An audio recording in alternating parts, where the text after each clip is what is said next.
大事な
パララパ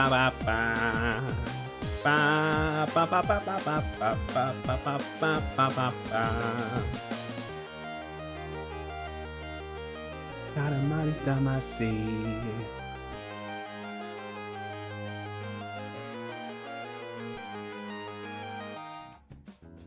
Hello!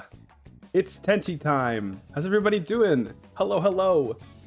Hey, Reed. Hey, AJ. I am doing A-okay. I'm so happy to be back. I had to take a weekend off. I was a sick angel. If you were around for the stream we had on Thursday, you would have heard me all stuffed up to heaven and hell and back. You're doing well. That's great. Like I said, I'm doing a lot better than I was Thursday, Friday, Saturday, Sunday, and yesterday. I caught something funny. I don't normally get sick very much, but it hit me like a truck. How's everybody doing? Anything cool you did over the weekend? I mostly canceled a lot of plans and slept.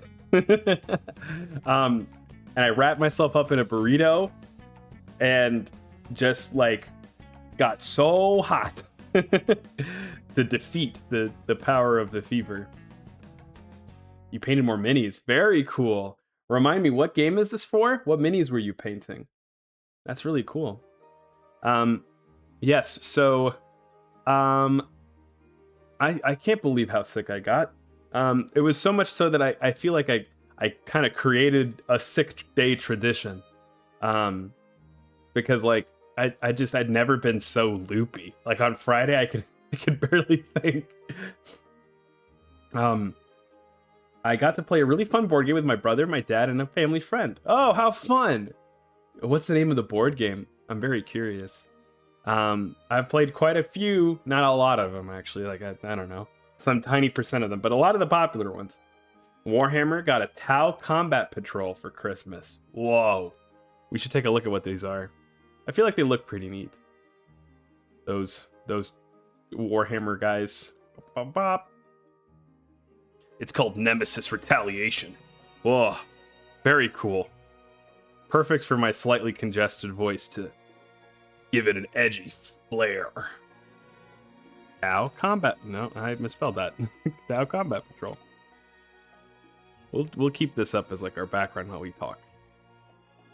Oh, it's a whole freaking platoon you got.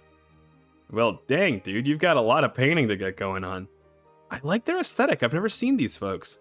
They remind me of the clones from Star Wars. It's like a surprisingly clean look. I bet that makes them difficult to paint because you have to be very exact. He's found an almost 1-for-1 Yu-Gi-Oh card of me? Okay, well, what's the name? I'm very curious. And then Reed was playing Nemesis Retaliation. Let's look up that. Is there like a regular Nemesis and then Retaliation is like a sequel? Whoa, this looks pretty sick. And it does look like, well, no, never mind. That's like an expansion pack for it. There's miniatures in this game too. Whoa, everybody's doing edgy space stuff. Thrawn the Disciplined Angel. Oh, he better be ripped or cute, or both. Okay, he's adorable. Oh, I really like him. Oh my gosh, I'm gonna use his art for the next schedule, for next week's schedule, I think. This is adorable. If a monster that was originally an Earth Fairy is sent from your hand or field to the graveyard, except for during the damage step, you can special summon this card from your hand. He's adorable. He does look just like me. This is like 1-for-1. It looks like me on Halloween or something. Me in like Link cosplay. I just need like a silly little hat. I'm so touched that you thought of me. Here, we'll zoom in real good too. Oh, so for Retaliation, you and up to 3 other people are exploring a base that's been infested by an alien swarm. Oh, okay. So it sounds like it's like sort of horrific, but at the same time adventurous because you guys are like going out of your way to go do this ridiculous evil spacefaring stuff. So you guys probably have a little bit more control over it than the typical horror victim. Yes, but I was a victim of my own alien and swarm invasion, and to my base over this weekend. I was drinking a lot of chicken noodle soup. A friend of mine came over and cooked for me. That was really sweet. Thank you very much, friend. I wanted to ask, what's the sickest everyone's ever been? And also, what's the coolest thing that you've done while sick? I am not. So I think that the time that I was like the sickest ever was I both ate some bad pizza and also went to bed at like 4 in the morning the night before. I want to say it was Amonkhet pre-release. So this was the pre-release for Amonkhet. It's like it was a Egyptian themed set for Magic the Gathering. Hey Pyro, Yu-Gi-Oh cards on the Tenchi channel? I know, can you believe it? It's because AJ found this exact card that's just me. They put me on a card already, can you believe it? Chill face and blue eyeballs and everything. Thick thighs. So, right, I got really sick. It wasn't like a contagious sick, but I got pretty sick. And the next day I had to go do the pre-release. But it was just like my second pre-release ever, and I was kind of broke at the time, so paying for pre-release, like, it feels awful if you're not going to go and do it. It's like $40. So I spent the entire day pretty much leading up to it just curled up in my bed in pain, I guess alternatingly drinking water. And then at like 2 o'clock, my roommate and we like, I think I probably wouldn't have gone if it weren't for him. But so we go, and I feel like walking death, and I don't remember much of that pre-release. But I do remember like coming back home, eating a single granola bar, and then passing out. And then the next day I felt fine. I was A-okay. But that's probably the craziest story I had, and definitely the sickest I've ever felt, because I was like not conscious that day. But even still, I would still go out and play Magic. That's how much I love Magic. Let's see. For me, it was COVID. Couldn't stomach food for 3 days. Oh my gosh, that sounds so tough. That really compounds it too. Like, food is so basic and important. Or like if you're so sick that it starts messing with how you sleep, that really blows. I remember a couple years back, I had to, this was a while ago now, 10,000 years ago, I had to get some teeth removed. I had to get my molars, not my molars, what do you call them, your wisdom teeth. I'm a very old wise angel, so all of my teeth are wisdom teeth, but in this case I mean the ones in the back of my mouth. You can't really see them. But so I had to get those removed, and they put you, ow. Ow. What, are you trying to get the rest of my wisdom teeth out of there? So they put you under, which already makes you very loopy. But that wasn't all. Like, when they take your wisdom teeth out, you can't like eat anything. It's literally fucking water soup for you for 48 hours.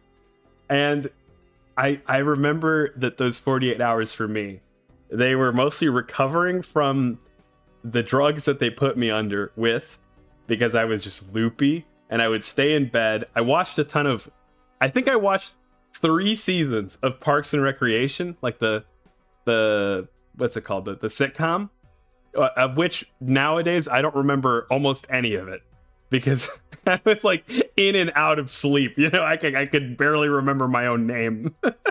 And then on the like 4th day of literally only having like chicken consomme, which, if you don't know what consomme is, that's like a clear soup. It's literally just like chicken broth, except that even chicken broth is like not as clear as consomme. But anyway, so on the 4th day, I was able to butter up a piece of white bread, untoasted, completely untoasted, and just like lightly gum it in between my tongue and the roof of my mouth. And I mean, this sounds gross and pathetic, but I was ready to start crying. I was like, fuck yeah, dude. Anything but more chicken consomme. It's not really exactly sick, but you know, it's kind of sick. Probably the sickest I've ever been, says Reed, was a few years ago when I got a flu or something, I just threw up a lot. Yeah, that's pretty tough too. Like if you can't hold down any liquid. Ugh. But how about sick day traditions? What do you guys do when only when you're sick to like keep spirits up? Because for me, I think I normally mostly only go to bed early when I'm sick, and that's pretty nice. And if it's like a fever, like I had over this weekend, I bundle myself up like crazy to try to just like completely obliterate the fever. And what else did I do? I guess that was really it. I just bundled myself up like crazy. I drink a 6-pack of Gatorade and sleep 14 hours a day minimum. I see. The athlete's diet. I jest, but I'm pretty sure that most athletes have to sleep a shitload to really get the most out of themselves. I do this once a year. Even if you don't get sick that year, you're just like, it's about time for my Gatorade vacation. Gatorade does hit when you're sick, though. All those electrolytes your body's missing. Here's a new tradition of mine. A friend of mine brought me this awesome tea. It's called Throat Goat. And I'm drinking some of it right now. It just covers your throat. And it's so soothing. One sec, I'm going to take a sip. Very good. Vomiting once feels great. Being forced to go back again is actually the worst. That's so true. And I don't know about you. I am an angel after all, so I'm flawless and I don't really throw up. But I imagine very vividly that if I were to throw up, that don't you just end up feeling like the most animalistic and pathetic? Like, because your body is just like forcing you, and you're like kneeling around this toilet, hugging it, and you're just like, oh fuck, I can't even get up because who knows? In the next 10 minutes, I might really just have to use you right now. You know, it's almost a religious experience because you're literally on your knees, you're sweating, like it's like it's your most vulnerable moment. It's like when you're naked in the shower, like anything could kill you. Like a cat out of the bath. Exactly. You're just sopping wet, pathetic. But at the same time, like you mentioned, it does sort of feel good. Like once it's out of you, you're like, oh, sweet release. Especially because, I don't know about you, but again, as I imagine, vomiting, like you can feel it coming. You know what I mean? You're like, oh shit, like 45 minutes before vomit arrives, it's knocking on your door letting you know, hey man, you better locate a place. Because whether or not you have set your home up for me, I am going to show up. And so there is that release though, because you're like no longer like worried or anxious about it. It's gone. And you come out the other side like a champion. You're like, okay, I have bested this. And like you're covered in snot and you're crying, but at least the day can't get worse than that. Everything that was on the inside is on the outside, in both cases, just in very different ways. I hope no one's eating while listening to this. yeah, don't listen to this. Maybe sip some Throat Goat instead. I once accidentally inhaled a booger. I vomited with about 15 seconds or less of warning. Wow, okay, well, self-reported as not a booger-eating kid, which I guess that's good for you. I personally don't think that's that. I don't think it would cause me to throw up. I don't think it's that gross. But I also wouldn't go around, I don't know, eating boogers either. I don't. I think that's the official Sharp Finch stance. Don't eat boogers. This tea is so good. The craziest thing is that it tastes fantastic too. And I learned that it's the kind of tea that singers drink as well to prepare their throats for, you know, singing and other activities that they might have to use their throats for. Who knows? Oh yeah. The other thing I was thinking about was like, have you ever heard of the Jordan flu game? Okay. This might be a ridiculous overlap I'm looking for here. How many people here who knows who Michael Jordan is? Raise your hands. Come on, even you. I'm hoping that everybody knows who Michael Jordan is, right? Like, we're not that far away from a monoculture. If you don't know who Michael Jordan is, okay, we have a couple of hands raised. He's like the greatest basketball player of all time. Look, I'm not speaking as though I have experience here. I've never really watched basketball, but I know the guy. He's around. He might have some shoes you might have heard of, etc. Anyway, wasn't he Killmonger? All right, very, very good joke, Pyra. I can't +2 you, but I wish I could. I can't give you channel points either. Wait, let me find that out real quick. Let's find that out together, because that joke deserves some channel points. Can you give out channel points on Twitch? Maybe there's like a command for it. No, you can't. They're earned by engaging with views. Sorry. Well, good job though. That was a very good joke. Everyone clap for Pyra. Very, very funny. No. From Space Jam fame. Yes, actually, yeah. He was in Space Jam, the first one. Anyway, so this guy, to me, okay, there's the shoes. Jordan shoes are funny. He's also apparently a good basketball player, whatever. He also had a baseball career, which is kind of crazy. Apparently he didn't do well. Whatever. The thing that is craziest to me about Michael Jordan is what everybody calls the flu game. This, you may have heard of this, you may have not.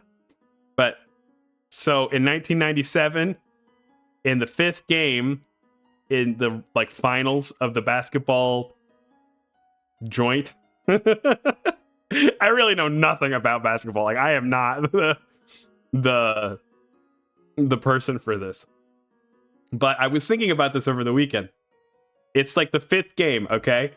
And the Bulls, I think they've been tied with the Jazz up until now. But if they won this 5th game, they would then, have the advantage. And it was an away game too. So it was at the Jazz home. So it was going to be hard to win. I don't know if you guys know this about sports, but when you're at an away game, it's just not easy to do it. Whoa! A gifted sub from Tenchi, bro. How's it going? Thank you for stopping by. Thank you for the gifted. That's crazy. And it was given to Eric, no less. He's always around.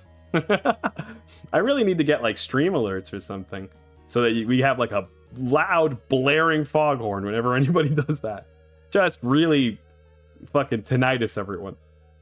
Good. Long day at work. I love MJ. Okay, good. Somebody else knows who Michael Jordan is. So yeah, on account of me being sick, we've been talking about the flu game. So anyway, it's difficult to win an away game. This was an important away game, but my man literally the day before the 5th game in this series, he wakes up and he starts blowing chunks out of all ends because he ate bad pizza. He had food poisoning. But this guy, despite being a shivering, quivering mess, he goes on to play an insane game of basketball where he is a key player. They managed to win it what was the fucking scoreline at the end? They won it 2 or 3 points over at most. It came down to the wire.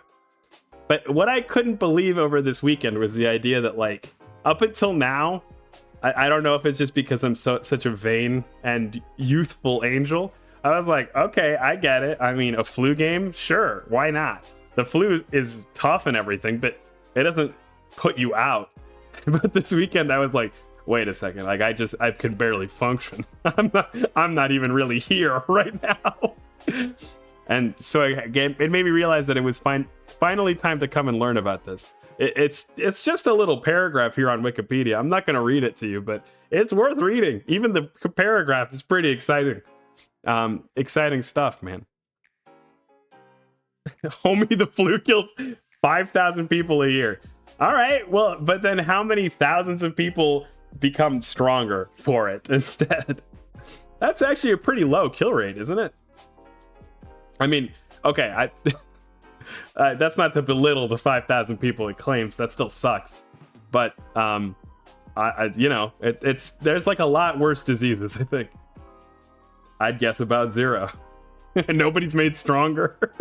Hey, it improves your immune system, though. Vending machines got like 500 a year. Yeah, I think they do. Sharks have like 35 or something, or 30. Let's find that out. Vending machines is a lot funnier than dying to the flu, I think. This one, I have to wonder. Like, it's like 90% people just tipping this shit over, isn't it? 13. 13 a year, according to Wikipedia, it seems. Death by vending machine. I love this title of this article because it suggests that that's some way that you could be formally executed.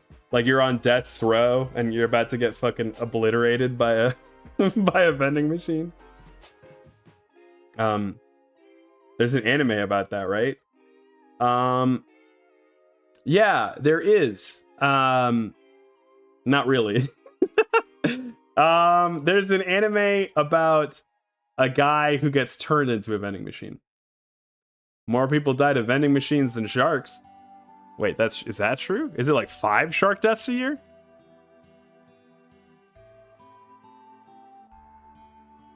Oh, dang. Oh, there's some sort of bot. Well, who cares? Get wrecked. That's how I'd want to be executed. Vending machine. Getting crushed by your favorite box full of Cheez-Its and cigarettes. No. 100 million sharks are killed each year? Oh, that's terrible. That's not what I wanted to know. Oh. On average, there are about 6 unprovoked shark-related fatalities. And for 6 of them, we're killing 100 million in return. Yeah, that seems fucking even. That's awful. I really like sharks. Oh, don't fucking buy shark fin soup or I'm gonna obliterate you. Provoked is not included. Wait. Yeah, okay. I guess that's fair. So maybe there is an amount of provoked shark deaths. And it's like 60. We should destroy all vending machines in retaliation. Well, honestly, okay. I mean, if the numbers are the same, right? It's what is it, 6 to 100 million? That's. I know this sounds ridiculous, but that's basically about 100 million times as many. So, if what, like, was it like 37 deaths? Oh wait, no, that's from 78 to 95. But we saw that yearly it was about 17. So what? We should be killing. I mean, 100 million times 10, a solid billion vending machines we should be destroying every single year. The only thing is that vending machine soup isn't nearly as good, I promise. On account of all the glass and the steel, of course. Oh, in popular culture, in the university life, what the hell? Okay, here's vending machine deaths in popular culture.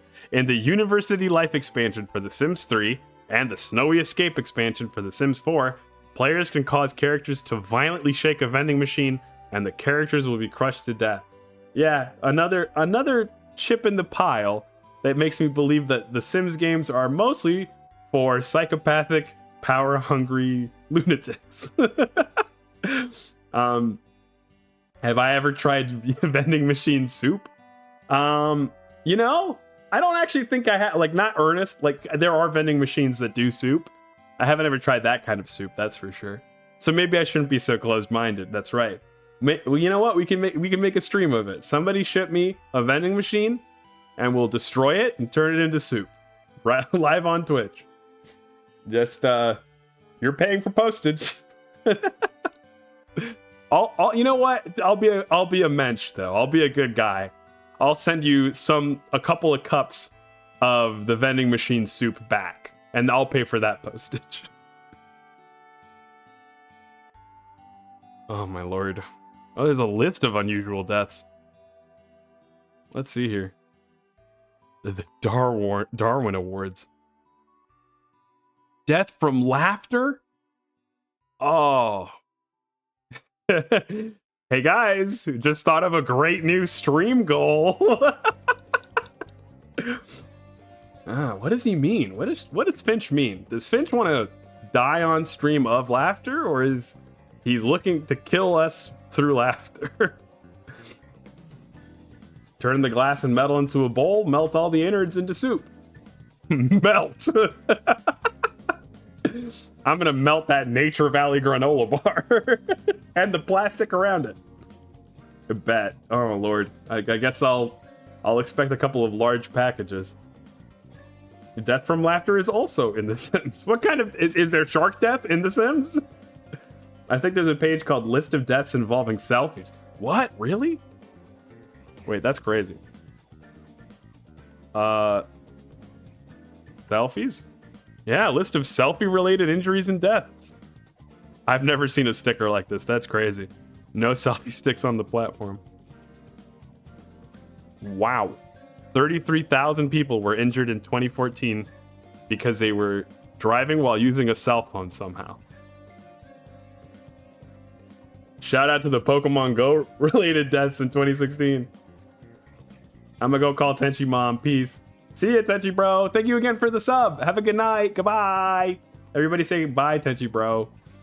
I think in some Sims games you could probably get killed by sharks. Yeah, why not? Shout out to the Pokemon Go related deaths. Okay, yeah. Wait. When Pokemon Go first came out, weren't there people who were like getting murdered during Pokemon Go? Am I crazy? Pokemon Go murders.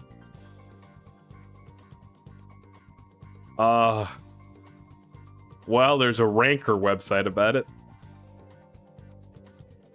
What the hell? Oh.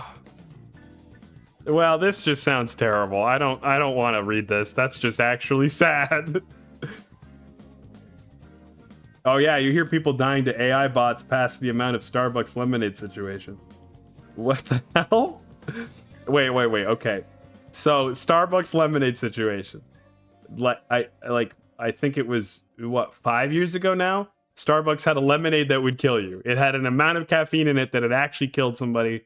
They were admittedly, I think, an at-risk person, as I recall. They shouldn't have been drinking caffeine to large amounts anyway, but even then, it was dangerous amounts of caffeine that they were not advertising, and people died about this.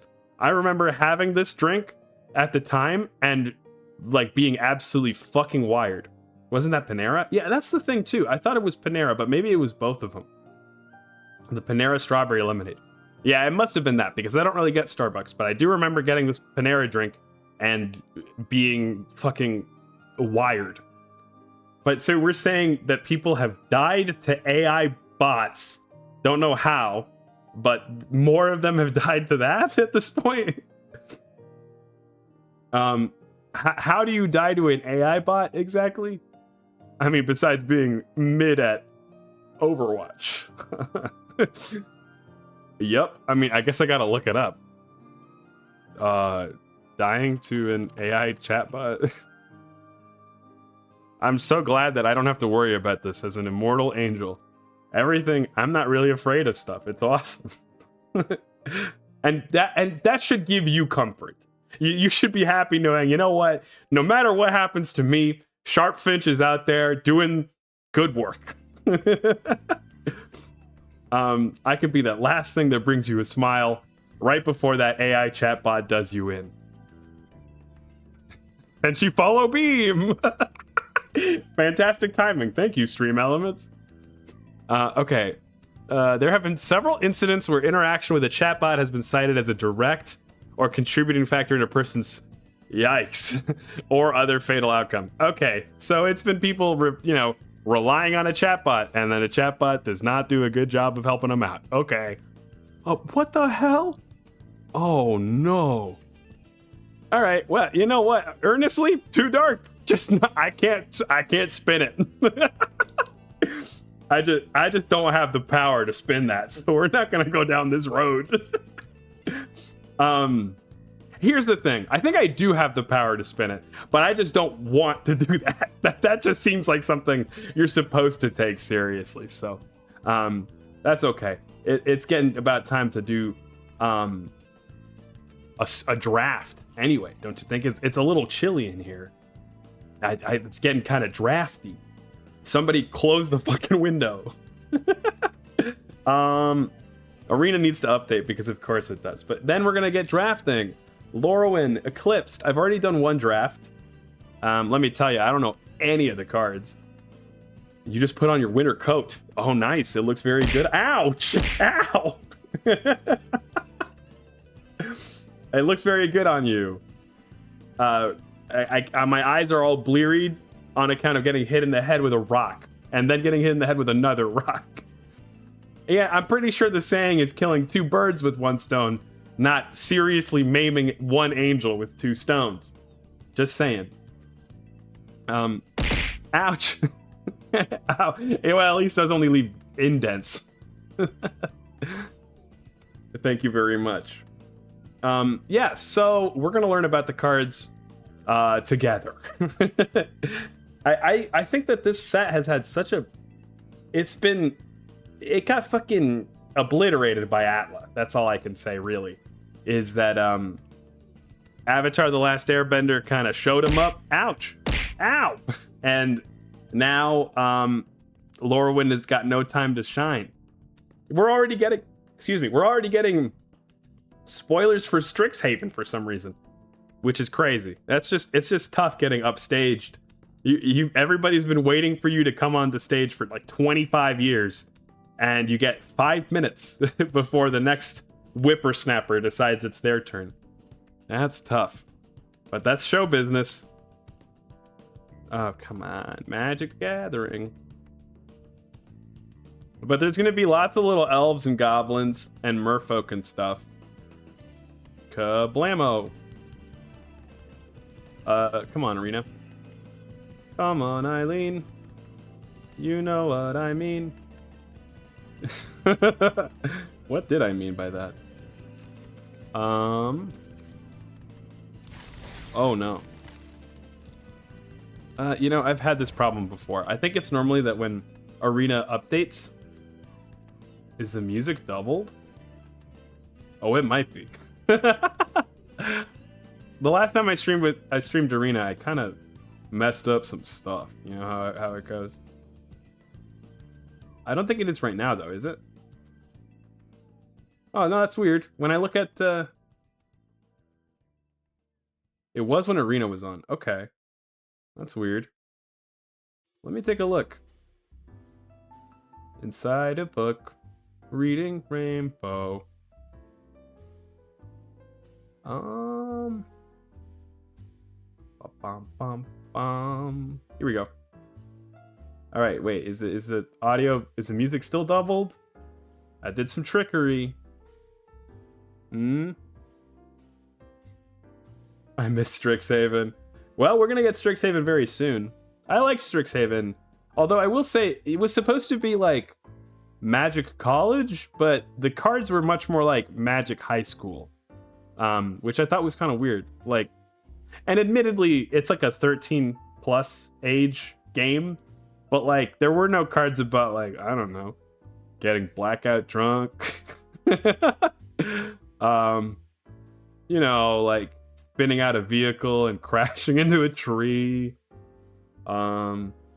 It's normal stuff that happens in college. Forming a band of teenagers with funk that decide to kill God. Music is fine now. Thank you, Pyro. Doing your modly duties. I appreciate it. Do you think they'll bring back the learn mechanic? To be honest, that's hard to say. We saw the learn. We didn't see learn in Atla, but we did see lessons. I think that they have to do something with lessons. I think lessons will be back for sure. But the fact that they put away learn once, I don't know. I didn't get to play draft with the learn cards.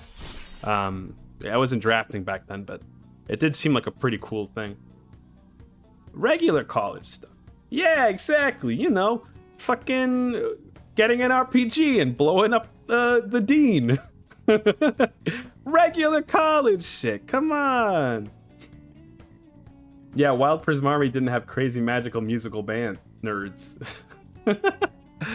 It feels like there was a lot of missed beats, but at the same time, you know, maybe it was just for now, right? Like maybe it was just they're leaving space for this next visit.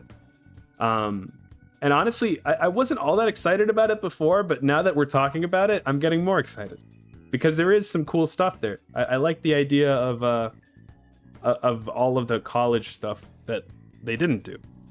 1 second, I'm gonna cough so loud it's gonna blow out your eardrums.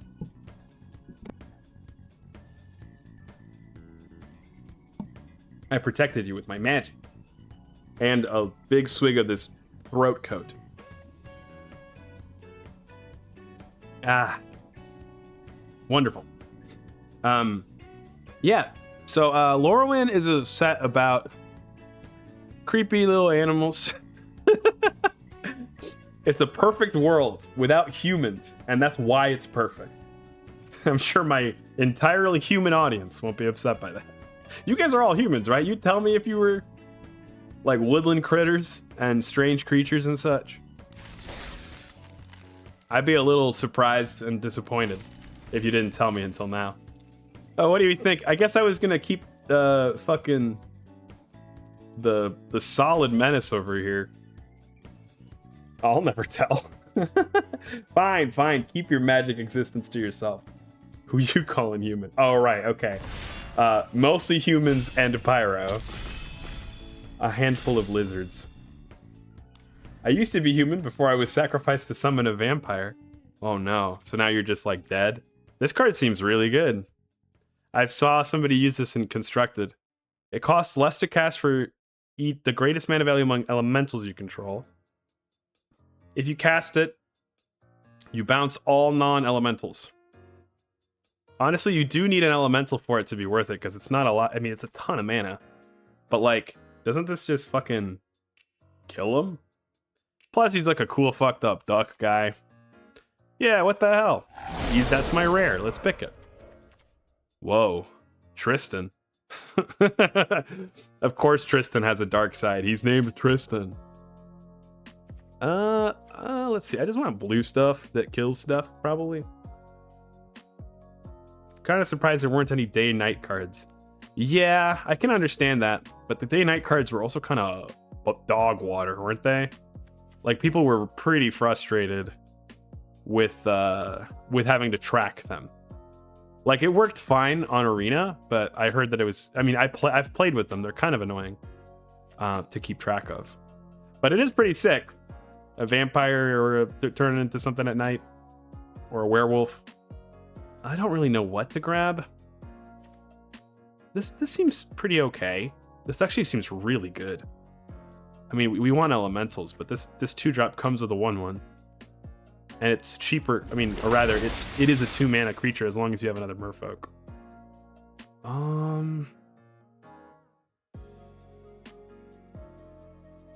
I wouldn't know. I never played with them. Oh, gotcha. I said there were a couple that were good. See, that's the problem. They had good cards, but they were annoying to keep track of. And I had ones that I wouldn't play. I don't play just because I don't want to keep track of them.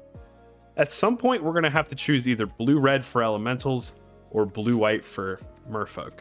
And I think that at some point might be right now. Whoa, wait, this card is cracked. We're going to go blue-red elementals. That's fine. Whoa. 4 mana, 4/4. All creatures have haste. And double everyone's mana. This seems like a trap, right? Because your opponent gets the first crack at double mana. They kill this and then fucking obliterate you. This guy seems cracked, though. I like this guy. Soulbright Seeker. He also seems pretty good. I don't know. Flaring Cinder sounds cool. This guy's an uncommon, though. Let's grab the uncommon. Blue-red is goated. Okay, that's good. We're doing well already. This card, I heard, is going all the way back to Modern, so it must be good in Draft. Happy little dancer, showing off some feet for free. Enjoy that. You got another 27 seconds. Eat it up. Yeah, it's definitely what we want to be seeing, though. That's a really good 2-drop.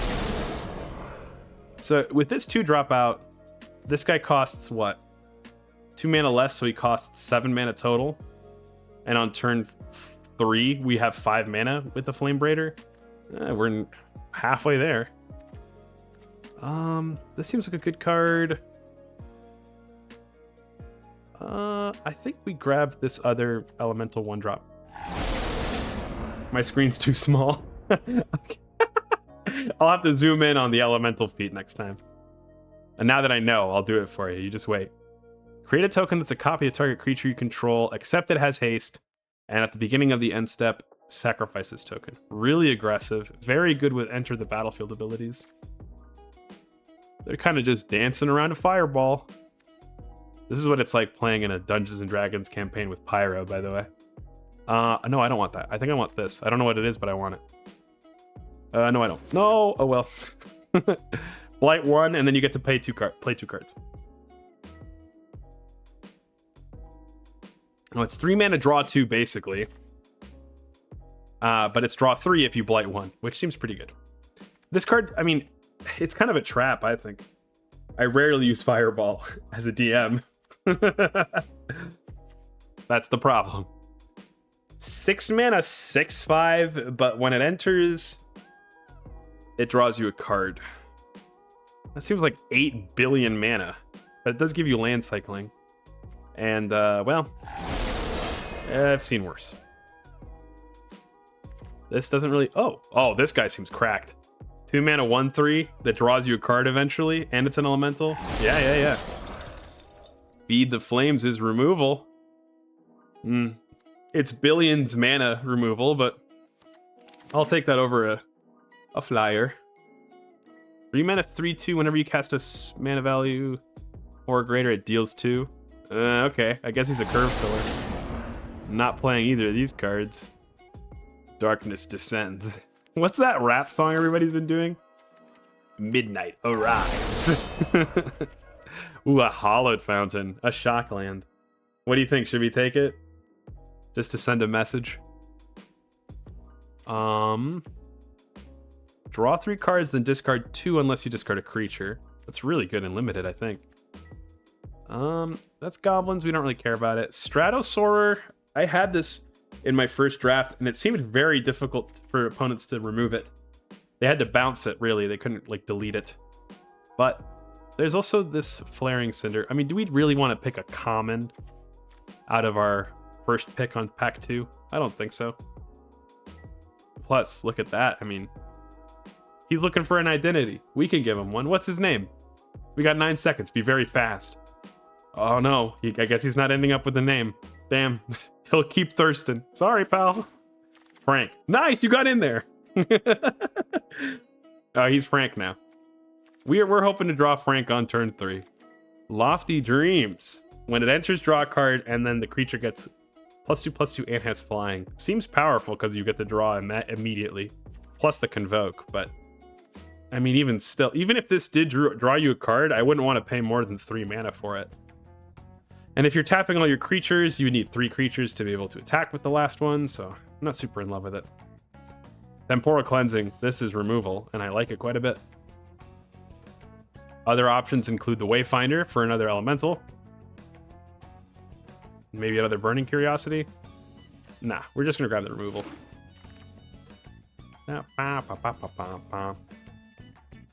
We could cast this guy. Oh, he flies. That's pretty good. Another Changeling. 5 mana 3/3 flyer, too. And it gains you life.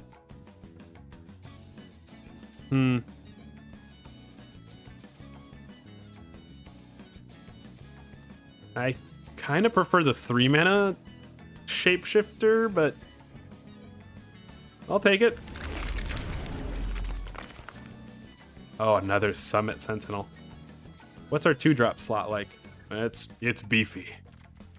We're 2-dropping it up. It's limited. You can never have too many 2-drops, right? It's only 4 of them anyway. Yeah, we're gonna get another 2-drop. Oh, this counterspell seemed really good too when I was playing with it. This could cost 5 mana, tap up to 2 creatures, put a stun counter on each of them, and draw a card. Seems okay, but not great in our deck. Oh, elemental 4-mana 4/3 makes a treasure. It's pretty good. I think I like this Wayfinder better, but better than all of those, I like this counterspell.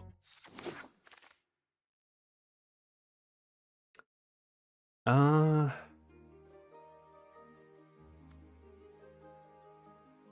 5-mana 5/4, or it's a 3-mana 5/4 that blights 2. Except we have some really good blight targets. I think that's worth taking.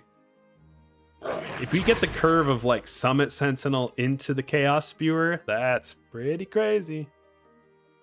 Dawn Blessed Pendant. Nah, whatever. Seems lame. I like this guy. He's like fucking Mike Wazowski off the Henny. You know what I'm saying? Let's do that. Oh, wait. That dagger makes you... whatever.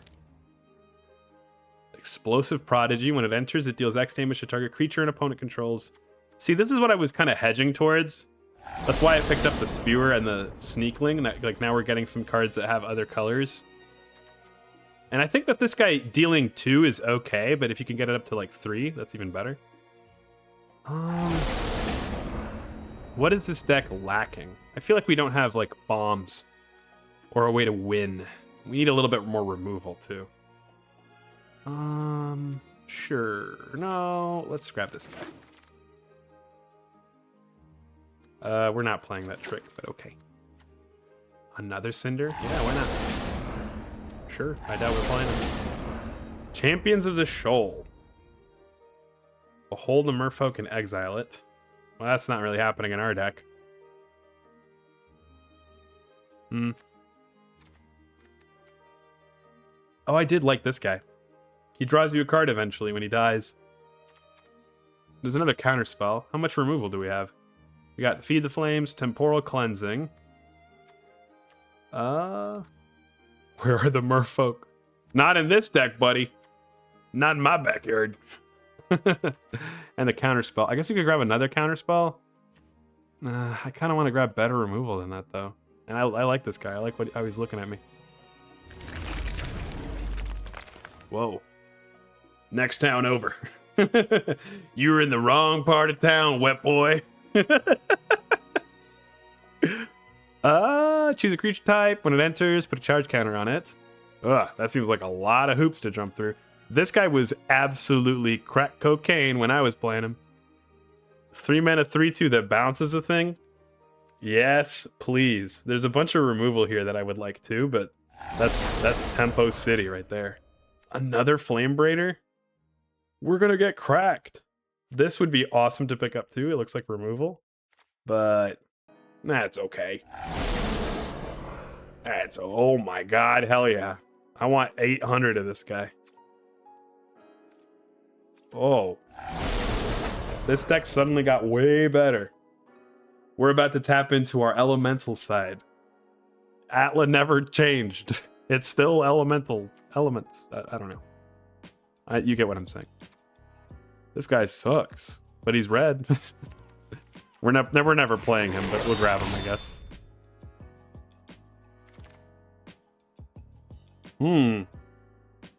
So there is a 3-drop 2/4 that gets buffed to +2/+a 4/4 with Vigilance, or an awesome removal spell.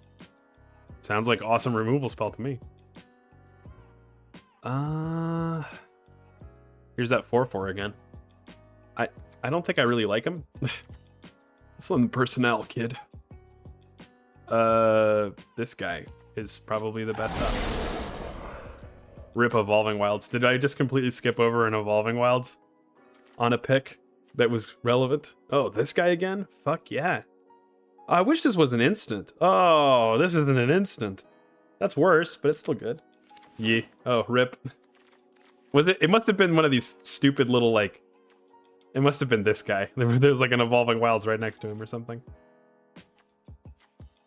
Evolving Wilds is crazy and limited. I can't believe how powerful that ability is.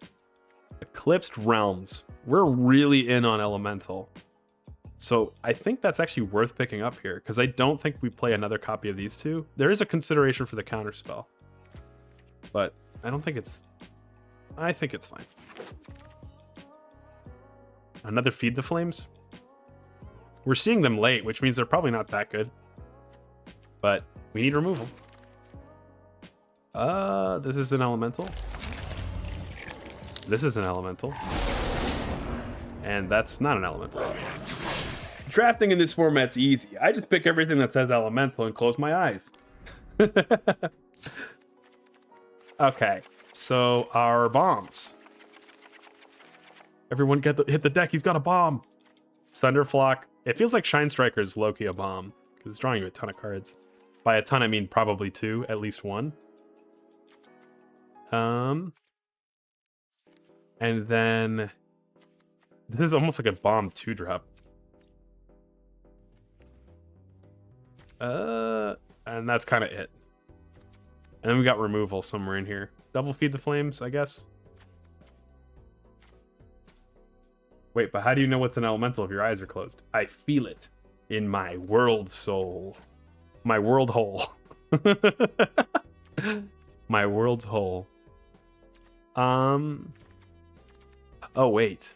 You know what else is basically a bomb? This guy. And these guys are really good too. And now we go for our removal, which is this. And these two. We'll have to see. The Blight being on this makes me think that there's not a lot of 2 toughness in this format, but maybe not.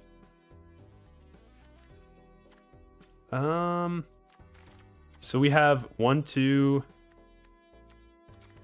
3, 4,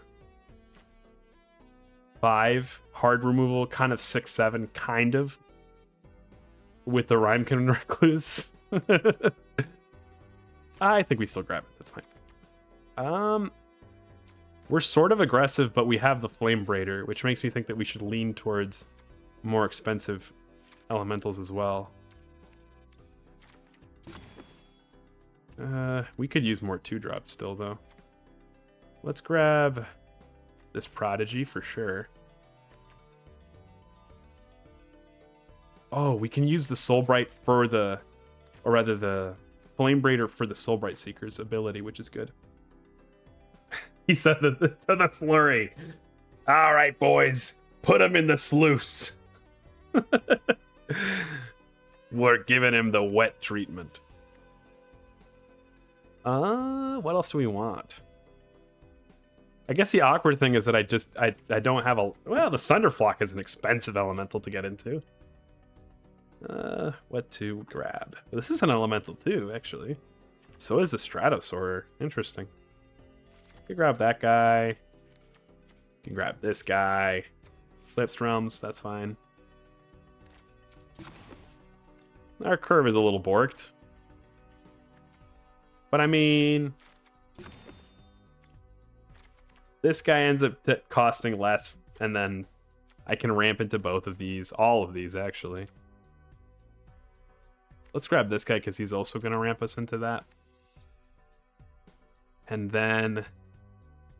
Maybe the Thirst for Identity, because that lets us, like, abandon ship on these expensive cards in case they suck. Because they're 1 billion mana. To the slurry. I really like that. I don't know why. I had this friend a while ago that used to say, the sluice is loose all the time. And it sounds like some sort of obscene thing to say. I assure you it's not. The sluice is it's like a... one second, let me see if I can... okay, and then, nope, that's not doing it. Here we go. A sluice is like a... It's like an alleyway for water. It's a channel for water. But it's normally also for, like, sewage water.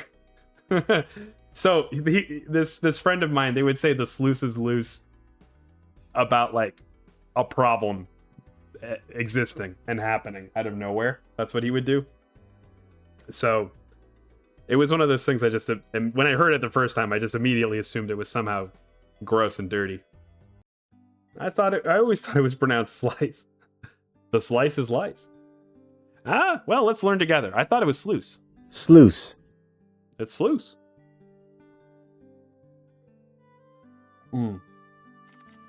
Okay, we need one more card. Yeah, I was thinking the Thirst for Identity because that lets us abandon ship on one of these expensive creatures. There's an argument for this guy because it gives us a treasure, but I don't really like tricks very much, especially when we don't have to play them. I think this is okay. It's not a great draft deck, but it's an okay one.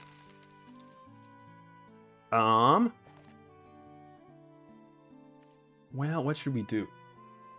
Okay, I'll be right back. Give me like a minute. I need to go refill this throat goat tea.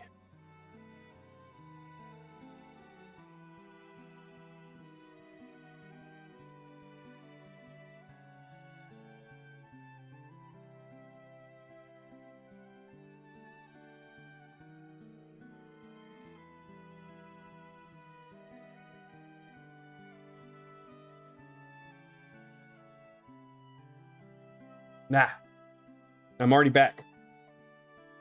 Right for Frank. Yeah, he made the cut, didn't he?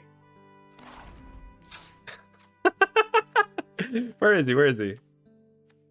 It was the Thirst for Identity. That was literally the last ad. You're right.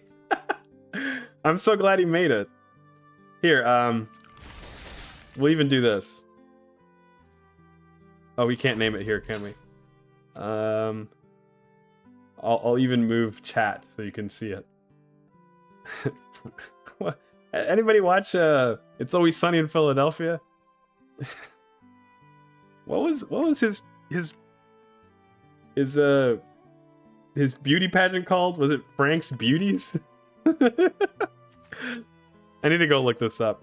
I'm a bad fan. Oh, whoops. I think it was Frank's Beauties.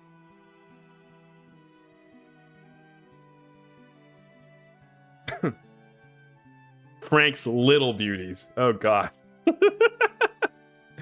Do not diddle kids. Oh my god, and his nose starts bleeding. It's a pretty insane episode, as I recall. Putting that right back where we found it. Well, thanks for being a part of the game, Frank. Let's make sure you win us a game or two.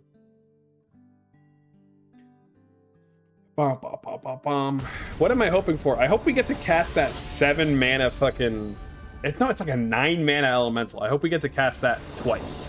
And I hope it wins us the game each time. Double 1-drop into a 3-drop. Interesting. Yeah, why not? We're going first too, aren't we? Hello, Coke Zero, the mighty. Welcome to my little game.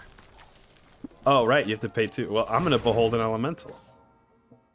I'm gonna snooze this for a little bit because we're in the middle of the game. Here, I want you to know what's coming. Oh, good God, the game is really loud, isn't it? Let me lower the volume some.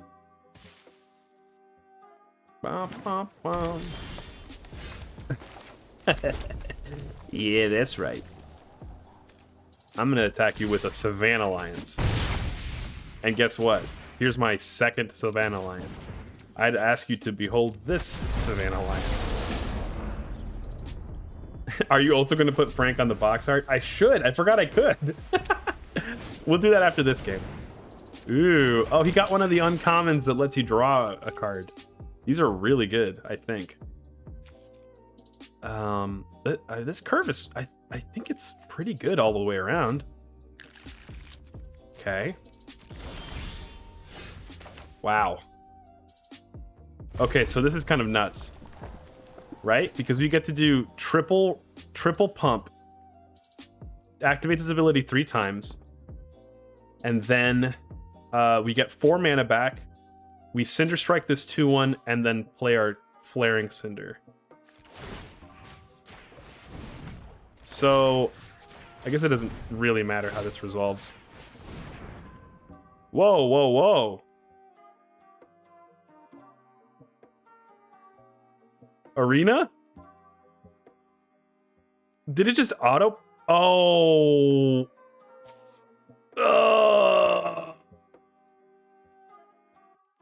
Learning about magic. Learning about magic. Yeah, uh-huh. Oh. I hope that hurts you as much as it hurts me. Yeah, so what happened there is that we activated the abilities from 2 different Soulbright Seekers. Literally never would have happened in in-person Magic, but okay. Yeah, all of the abilities need to be from the same source. 100%. Oh, that one stings. Why, SpongeBob?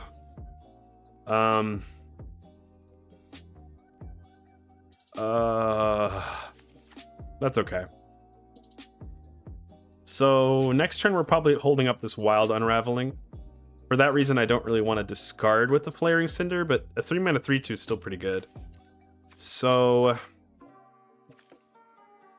I think we just Cinder Strike that to start. Seems fine. Man, that really hurts. We would have another 2/1 and a 3/2 out right now, and we'd be holding up a counterspell. Oh, I guess we wouldn't be holding up the counterspell. That's one of the costs, I suppose. Anyway, let's swing out for 2. Yeah, opponent's taking a beating here. I think the opportunity cost of holding up this counterspell is not worth discarding this land. Even if there may be an island on top of us, on top of the deck. Ah, that's awkward. Okay, so we can ping that for 2. We can only ping it for 2 if the Cinder lives, so I guess we just attack with this guy. We might be able to bait him into it. Okay. I mean, that's not great. But it's okay. And now we're holding up the counterspell. Why didn't it separate the 2 guys? That's what confused me. It actually did separate the 2 guys. It moved one of them over. I mean, that seems like counterspellable. I'm not reading it. That looked like too much text. I'm going to hold on to this in case we draw a 4-mana or more creature. Creatures you control get +X/+X, where X is the number of guys that enter, and then on combat you get a 1/1. Yeah, that seems strong. Wow, that's a good creature too. Okay, so let's play a 4/3. Yeah, let's discard this, yeah. Seems okay. No attacks. So we're looking for some of more of our removal. I guess a 6/6 is tough though. We're not going to be able to deal with it with our other Cinder Strike or our 4-mana removal. We're going to want the blue guy or our bouncer or something. No, this card is crazy. This card is actually cracked, and so is this card. Wow, no way you get the Kin Binding back. This guy's gross. Surprised he's not attacking, but hey, look at that. That is Frank coming in clutch. There's that Feed the Flames, which is pretty awkward. I think the Cinder Strike has to line up against the Emissary. I think we still also want to Feed the Flames. It kind of sucks letting go of the Cinder, but it's okay. It's not the worst in the world. So let's just Cinder Strike this 1/1. The unfortunate thing is that we don't have a second answer to that Kin Binding. That's going to become a problem. I mean, even now he gets to attack probably with the 7/7 and the 3/2 too if he wants to. Gross. Stonehenge. Evil Stonehenge. This is why we counterspelled that. Oh, I can't even complain. This game is going awry because of my own misgivings, my own foolish errors. We should have been more careful. Hey, I mean, opponent's just letting us do our thing, though, for some reason. I will happily cast a 6-mana 6/5. Do I discard that? No. Too good. No attacks. That's a pretty good card for next turn.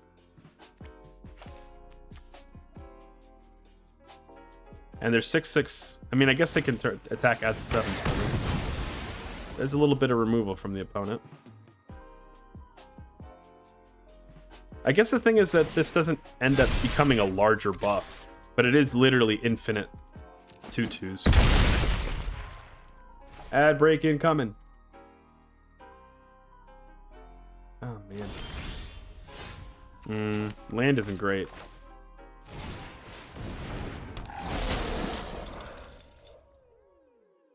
We can kill the 0/4 to cycle away the mountain.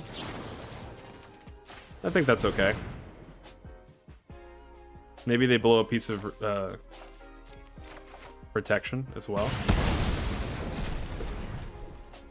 No attacks. Yeah, this card is really gross. I don't even think I have an answer to it outside of my counterspell, to be honest. We could line up 2 double blocks.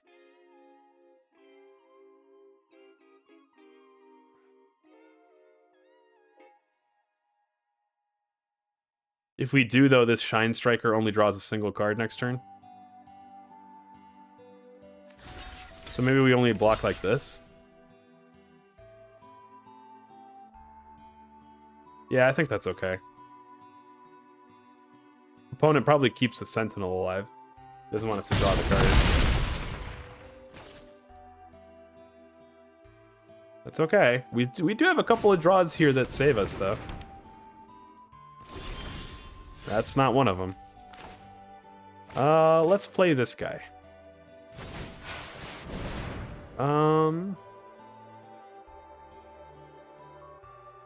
Yeah, let's discard this card. Another mountain. There's the Sunderflock.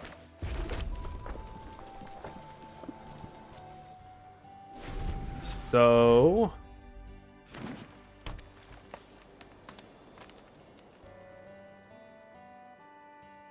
we can't... I don't think we can counter kill.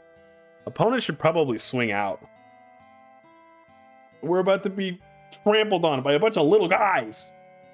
And one very large single guy.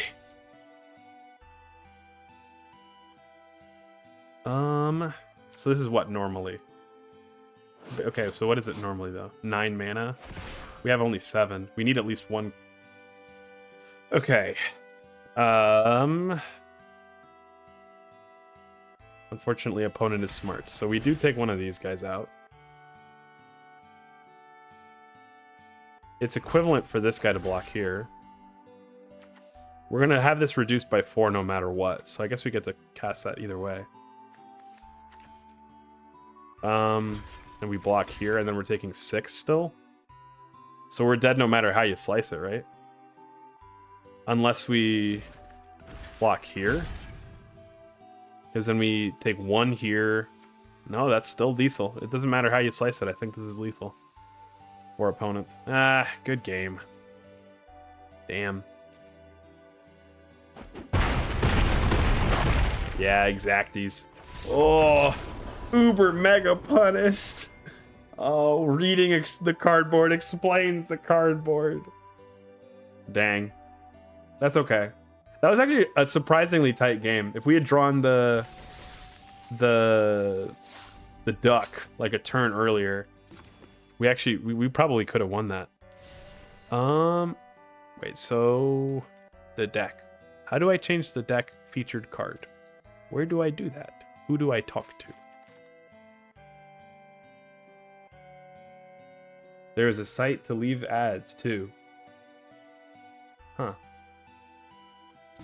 I don't think I know what you mean. No, that's not it. Oh, whoops.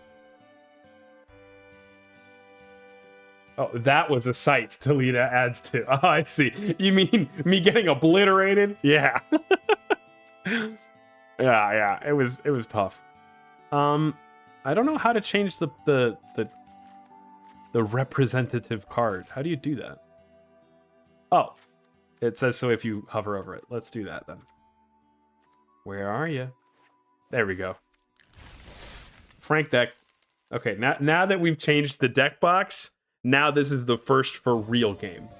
That was just a make-believe one where I was pretending not to know what the cards do, just to give you an example of what it might look like if I didn't know what I was doing. But I do. So, write that down, first of all. Frank deck. I feel like that was a pretty good game all around. I really, if I hadn't skipped my turn 3, we would have had a very different game. Alrighty. Double 2-drop. Oh my gosh, every 2-drop in the world. And if we draw a land in the top 3, we get to ramp into a 5-drop. I think we're supposed to keep this. Let's just go with an island and pass. Hello, musical Mikey. Is it perhaps Mikey Way? I mean, they're going to gain quite a lot of life if... Yeah, Merfolk. Okay, well, we didn't draw a land. But this is still the right play whether we draw a land or not. That was a harsh lesson to learn. It was. I'll never forget that one. Have you got removal? Removal check. Removal check. Ah, you suck. Wow, that really stinks. Ouch. Ew. I think we just keep holding on and playing our 2-drops, so I don't think it's worth cycling away. Damn, opponent had the answer. On curve. Thirst for Identity could find us some more lands for next turn. But I think it's probably better to just commit to the board. No attacks.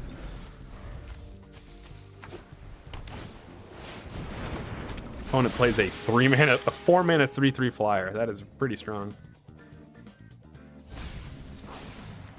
Surveils away a 3/2. Discard, draws and discards a land. Second Flame Braider. A little late to the party there, buddy. And yet. And yet, it still feels like it's probably the play. Other options include using Frank to go find a land. Not missing land drops is important, but I still think it's worth it. No attacks. Ah, man. Why did opponent have to have a Blossom Bind? And then we had to not draw a land.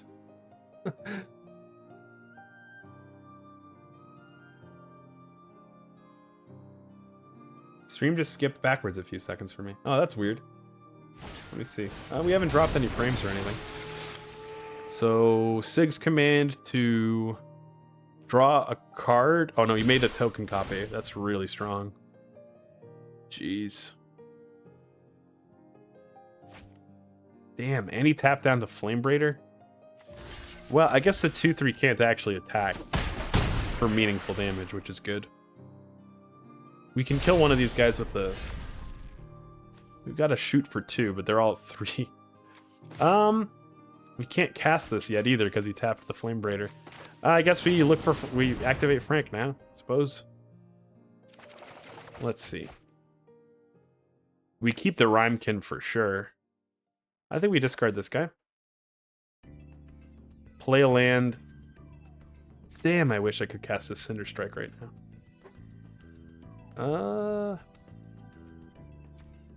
Yeah, let's do that. Play a land. Pass. Frank the lad. Our next turn is really good, though. Yeah, you're welcome to eat those. Those don't really mean much. Opponent is attacking us for 6 here. But we get to... Cinder Strike plus feed the flames and kill both of the 2 of his flyers. Man, that is good. Wow, we're one land away from casting that. That's the bummer. I still think this is the right play, though. So we're going to Blight 1. Kill their 3/3. Let's Blight onto a 1/3, I think. Rhymekin Recluse. Bounce your other 3/3 to get rid of it. Wow, we still have the mana to now play the Prodigy or cycle with the Stratocaster. I don't think I want to cycle with that though. And this shot seems powerful, so no attacks. I think we just take 3 and see how we reply to their next turn. They get to draw a card with their Merfolk person. They've actually been missing land drops too. They should be like 3 or 4 lands ahead of us, so take that, you fish-smelling prick. Get your Disney Channel looking ass. Sure, dude. You should have cast that on the Flame Braider. He doesn't know. He doesn't know. There is something to be said for blocking with my Sentinel so I draw a card. And I think I will say yes, I want to do that. Kablamo. Guess what, forehead? I guess, well, here's the bummer though. Now that he tapped that, we don't actually get to attack for very much. This turn. They don't have a ton of mana though, and this is still a 5/5 flyer. Yeah, I mean, that's fine by me. Oh, that thing's an elemental. Well, that's annoying, but that's okay.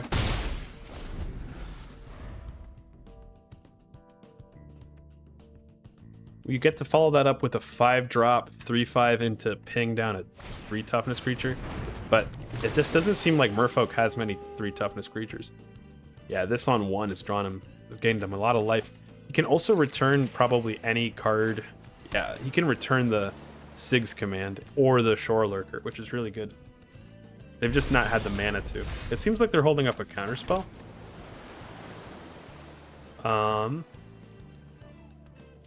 Which seems fine to me. I'll attack with my 5/5. What you got? Blocks. Is he gonna bring back the Sig and save it somehow? Nope, that doesn't do that. Okay. It's definitely a counterspell they're holding up, right?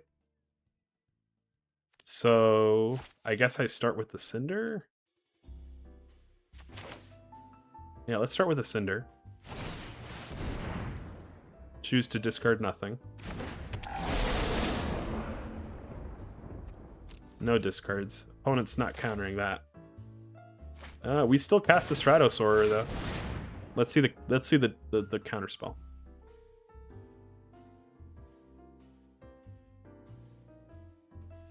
Opponent does not have a counterspell. That's even better.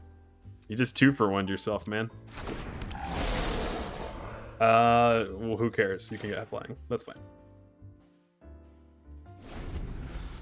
Bop, bop, bop, bop, bum. That elemental really looks like a bird to me. Second Shore Lurker. Different than the one that's in the yard. Thinking about playing a 2/3 or getting back that very powerful spell of theirs.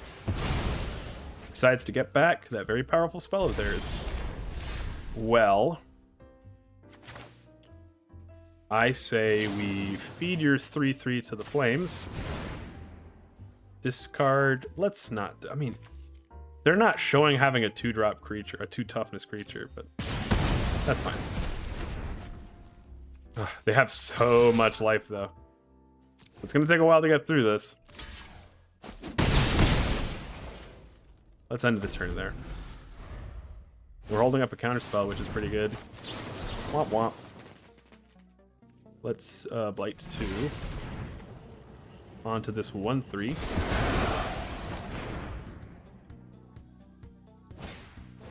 Opponent plays 2/3. Okay.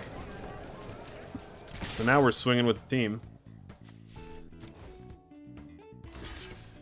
Opponent decides to block. That's okay by me. May as well just kill their 2-1. Kind of drew us a card, sort of, I guess, because this 1-1 has been stuck in our hand the whole game. Opponent gets to make a copy of that. And draw a card? Probably. You could stun my 3-5 if you wanted, but I don't think it makes sense to. We're gonna swing in for 3. That thing's a sorcery. I'm surprised they didn't. I guess they're just greeting and waiting until they get something. Okay. Attacks with a 2-3, discards a land. They can't have. They don't have many lands left. Ugh. Speaking of lands. No! That sucks. This is stupid, but I think I'm not supposed to attack. I think, because this is like, what, a 7-turn clock, and there's like a 12-turn clock on them right now, and I don't have a lot of life. I don't know how this... Yeah. Yeah. This sucks. No blocks.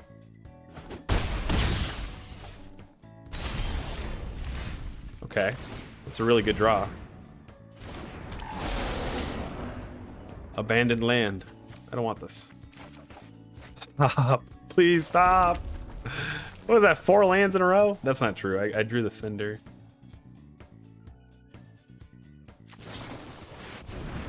Wow, that's really good. Dang, man. An opponent doesn't actually have that much removal, it doesn't look like, in their deck. What we saw, 1 keep out, and then the 2... I guess this is kind of interaction. Damn. And they had the double Blossom Bind in their top, what, like top 10? That's pretty tough. Whoa, okay. This probably just means we're dead, right? Oh, well, they don't have the red. Okay, I see. Interesting. That's not a May, so they're actually at 5 cards left. So... trade here, block here. Alive at 2. Well, that is tough. I'm pretty sure we're just dead, right? Yeah. I mean, he's still forced to attack with both of those, but we needed just 2 more mil. 3, I guess, really. It was close. What else was in this deck? Yeah, I mean, okay, I guess that's kind of removal. Ah, you got it. Good game, opponent. What could we have done differently? Like maybe I could have held on to my removal that one turn where I kind of unloaded it.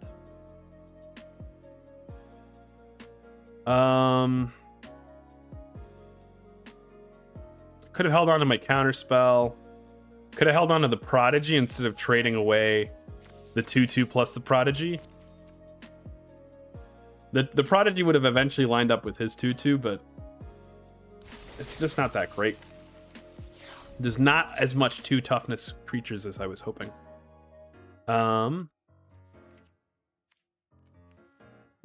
you know, I think this is the weakness that we knew about in the deck, though, right? We don't really have that like crazy rares. We only have the 1.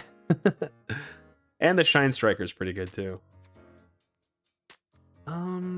Maybe swap this guy for this guy because he draws. There's also something to be said for him. He's an elemental as well. Yeah, let's... No, our problem is we're running out of cards, so let's do that. Okay, one more chance to redeem ourselves with this draft. Come on, Frank, pull through. You could get us 1 win. I think we really could have won that first one if it weren't for the misplay.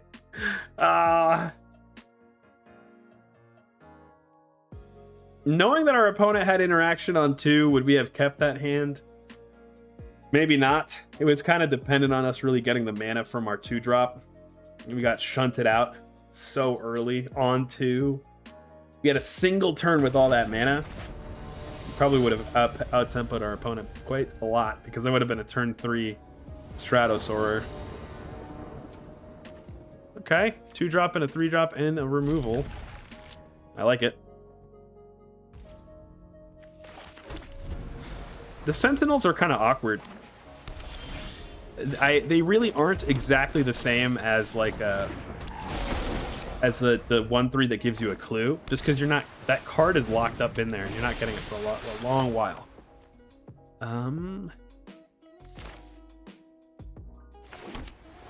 I could just bounce that back for the tempo, but we're not getting to do a ton of damage.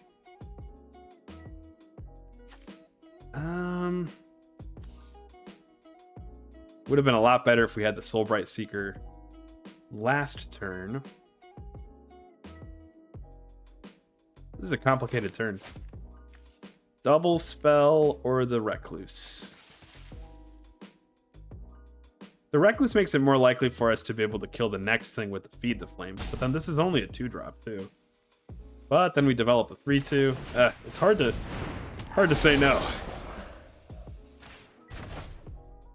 Let's do it.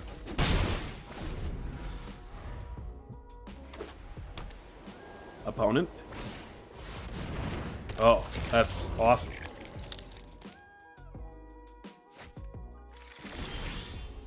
Goes and finds a land.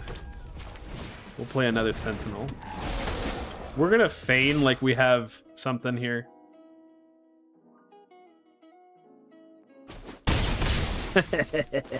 Yeah, sometimes we get one free damage. You know, one of the things I like about the Behold mechanic is that you get to like point at an elemental and you're like, yeah, this one, the one that just bounced your thing, that's the one. Cinder Strike. We can Cinder Strike the 1/3, swing in with the rest. Why would I do that? Just to unlock the attack on the 2/1? But then he can trade it with the 1/2. I guess I don't care if he does. Yeah, let's be aggressive. Target that. Blight counter over here. That's one of the things that seems good about these guys, is that they're like great blight counter receptacles. Swing out with the team. I'm gonna still make you think I have a buff, even though I don't. You got it. And now you know I don't have a buff. Whoops. Behold, the elemental that just kicked you in the teeth. You know, this thing is an instant speed card. That's actually a lot better. Okay. I hope you don't have a... Oh, nice. This is how this deck is supposed to play. Heck yeah. Opponent's at 7. We're hoping they... Oh, that's just wonderful.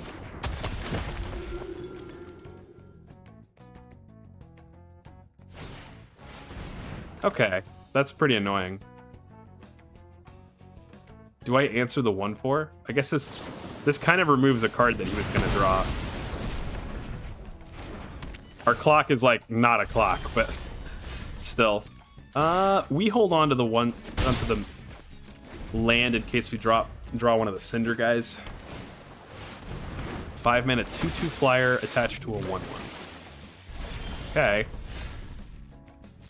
Can we stop drawing lands, please?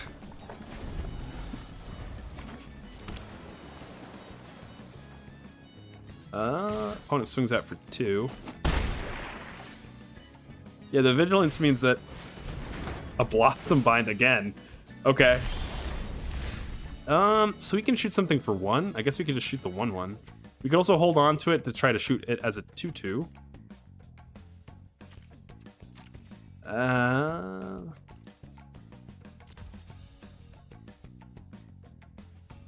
I think I'm supposed to hold on to this. Except I just realized this is red, so I can shoot a 2/2 with it. But actually never punished, because now we can shoot his better 2/2. I'm so smart, I'm never punished. Kablamo. What, are you gonna try to save that thing?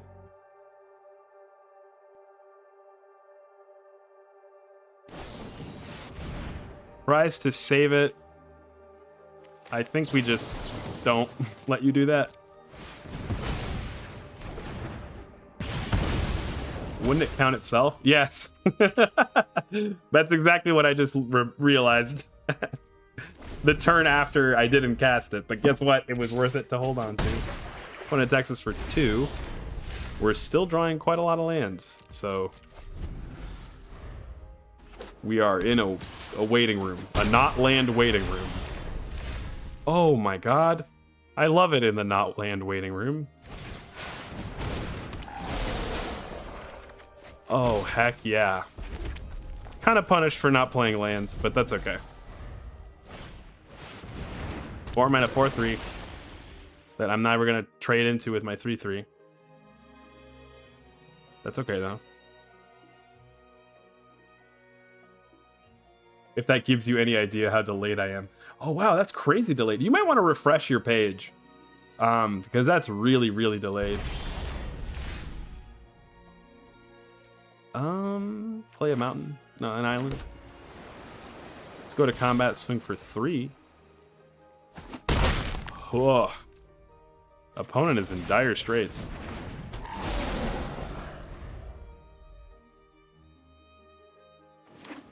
Oh, there's the foot dancer. Just a little foot. A little elemental foot. It probably tastes like cigarettes. Wow. I think this is something powerful.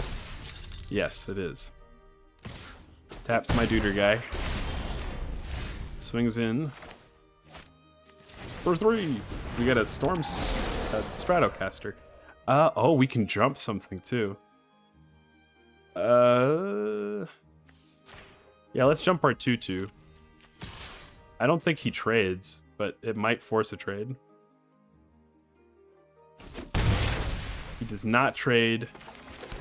That's a good idea, because it doesn't change your clock, opponent.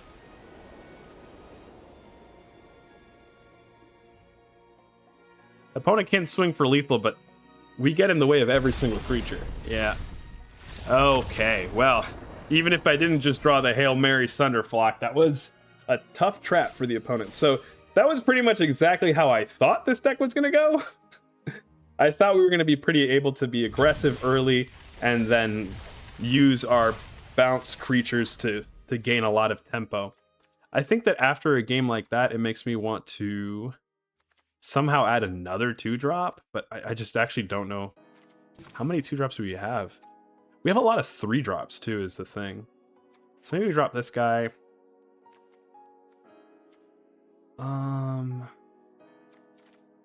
Put in. So there's this guy. I kind of like that. Then elemental makes people scary. Let's go. Not a 0/3. That's a victory in my book. We got to keep our record, don't we? Bum, bum, bum, bum. 1, 2. Buckle my shoe.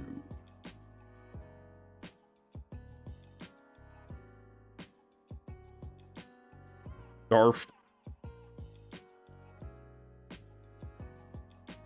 There we go. We'll tuck that away over here. Yoink. And then down here. Wonderful. 2-drop, 3-drop.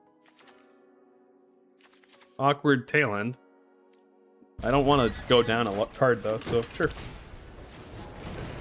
Okay, well they get to place on curve, that's cool. We will choose elemental.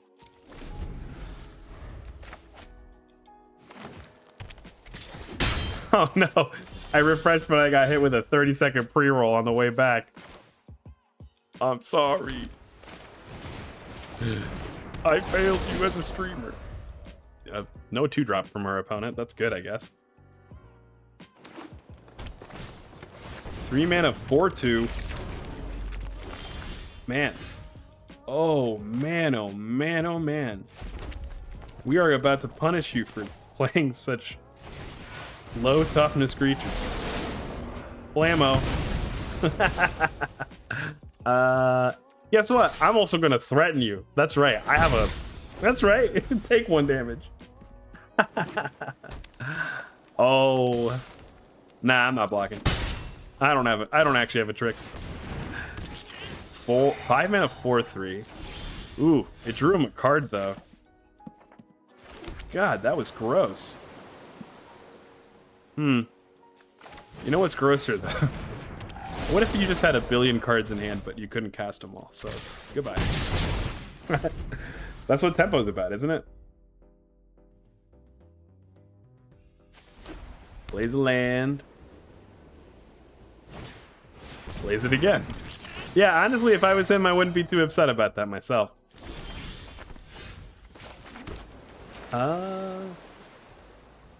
Let's go to combat. What you got? Yeah, you did kind of a billion for 1 me there, so I can understand taking the trade. I can just kind of go wide. Or I can play the Stratosaur. I think I'm supposed to go wide, though. Let's start with this. Do I discard a card? No, I don't think I do. And then we'll behold an elemental. This one. We're just gonna go wide. Opponent unfortunately is at a lot of life.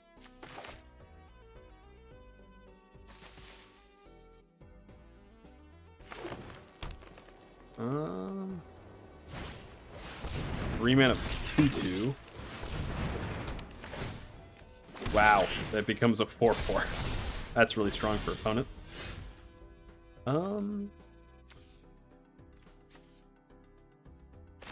Let's just play a 3/5 flyer then. Discarding a card. Nah. Oh yeah, we can jump our 3/2. That's pretty good. Swing into 3.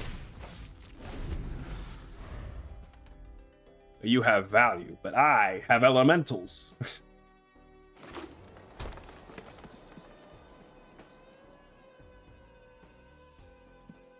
I think we'll probably be able to get another draft in there. I guess if we lose this game.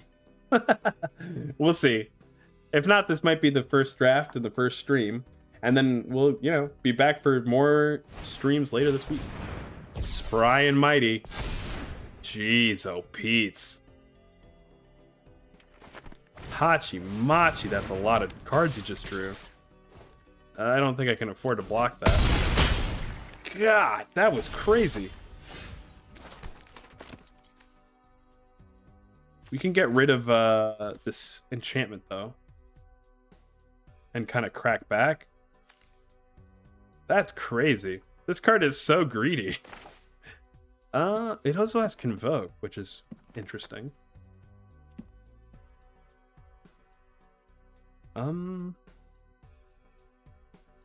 Yeah, so let's play this 2-drop to start.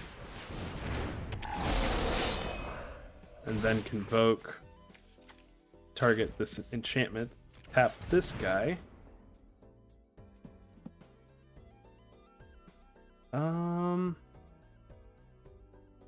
And nothing else. Let's just pay mana with for the rest.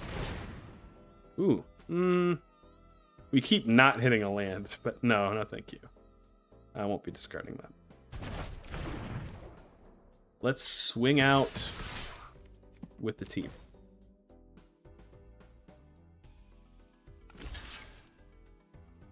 Opponent only takes 1 trade, decides to take 6 down to 8. I like those numbers. They left it second from the top. Down to 8, opponent. I just hope they don't have another buff like that. Like, that was crazy. It was +3/+3, and he drew 3 cards. Okay, so it's not equal to the count of creatures. It's just equal to their difference in their powers. Yeah, that seems kind of situational. But really, really good for opponent there. Another 1-drop. A 2-drop, 2/1. Just kind of going wide.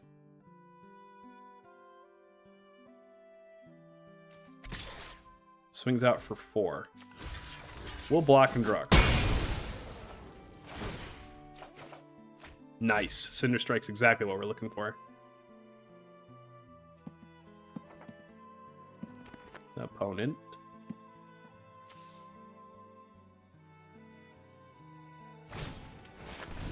Oh, gross. Gets to basically cast a 2/2 for free. Wow. So they have what, 1 elemental? Yeah. Yeah, that sounds pretty good, I think. I will still decline. I think it's just lethal, right? Good game, opponent. I love this evil duck. Let's go. Wow, that's actually fucked up. It was like, okay, so how do we live to suddenly, oh, you're just dead. Goodbye. Let's go. Now we're not even embarrassed about this record. 2-2, that's pretty okay.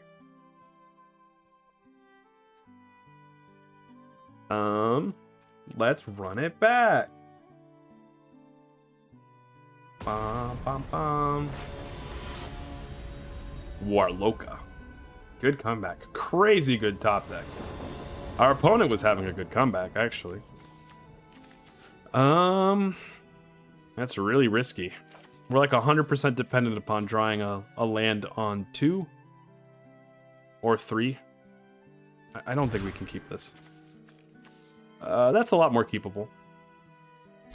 I think we just drop the Strato cast Soarer. And it's okay. No 1-drop from opponent.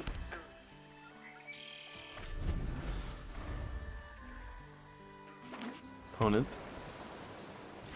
has no 2-drop either. Okay. Well, let's play our 2/2. Is there a... I know that there's a hard counterspell. I didn't think that there was another one. I thought there was only like the 1 counterspell. 2 mana 1/2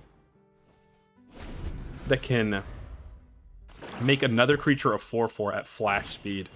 That's really powerful. Whoa, a 3 mana 3/4 blights 1 when it attacks. Okay, pretty strong. So we kind of have 5 elemental mana right now.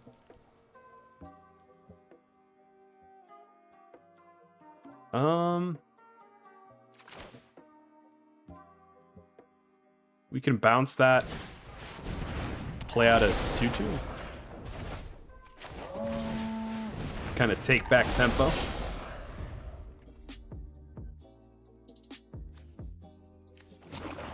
Then next turn we get to cast Frank, and then the Cinder Strike. We probably Cinder Strike his 3/4. I hope he replays it, leaves nothing up. Like accidentally taps down and leaves a black mana open. And then we kill that 3/4. Oh yeah, that's very good for us. Oh my god. Or what if we just bounce that? Hey man, that was a pretty good turn. Would you like to have it for the 3rd time in a row? Blam, blam, blam. That's why this card is crazy. Okay. Hello, Shadow Urchin.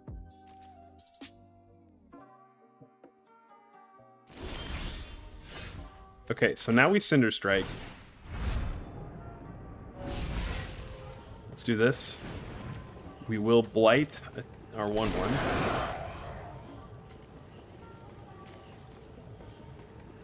Opponent is choosing to protect it. Well, that's annoying. Resolves, but I think that we still get to attack through that, right?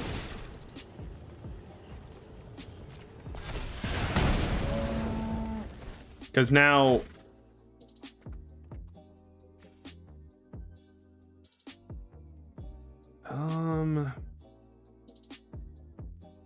Yeah, I think what I'm supposed to do...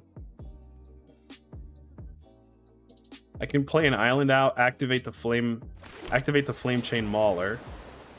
Give this thing menace.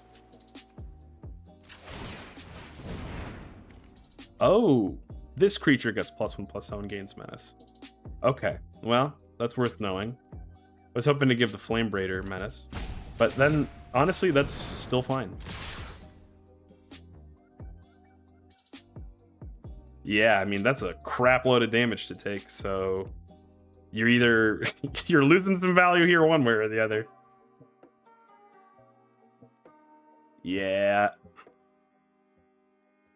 Not great choices for opponent. Opponent doesn't want to die, so that seems great to me.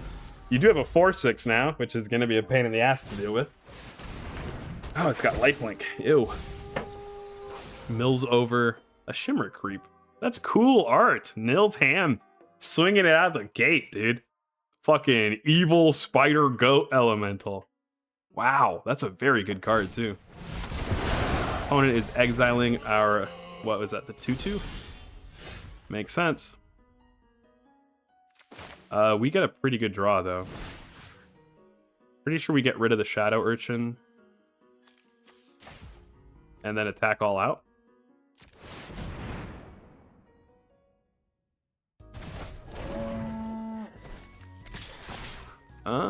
Yeah, that's pretty good. Opponent takes a trade. Only takes 1 life, down to 5. The Frank here is really good though. Opponent's up against the wall. Oh, they left that on top. They must not have many creatures in hand, right? I would have to think that's what that means. 3/2. Wow, you're getting rid of it. You get, ooh, piece of removal that you are not casting right now. Okay. Let's Thirst for Identity. Counterspell. That I'm not going to be able to cast this turn. Opponent probably kills our 3/2.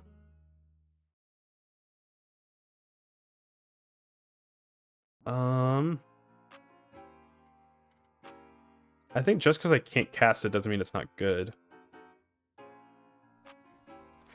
They have to come back onto board somehow.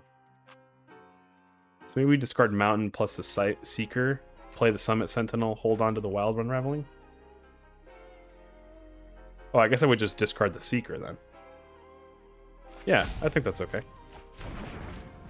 Play a Mountain. Cast the Summit Sentinel. No attacks. Opponent does have removal for the 3/2. I'm kind of surprised he didn't do that first. I guess because this stays a, well, what is it printed? Like a 3/1? Can I see the printed version? 3/2, okay. Alright, they get to gain 3 life here. Seems greedy to not have removed the 3/2. Doesn't attack. Okay, we're gonna hold on to that. We're not attacking either. Opponent, what are you gonna do? Swings out for 3.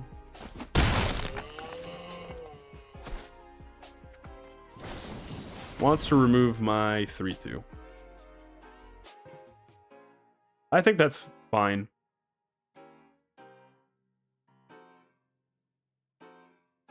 Yeah, that's fine. In case they like develop something stronger. Okay, that sucks. What you got, opponent? Opponent swings out for 3 again.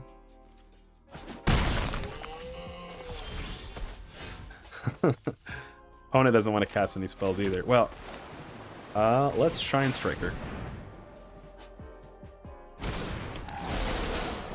Get to draw 2 cards, which is awesome. Wow.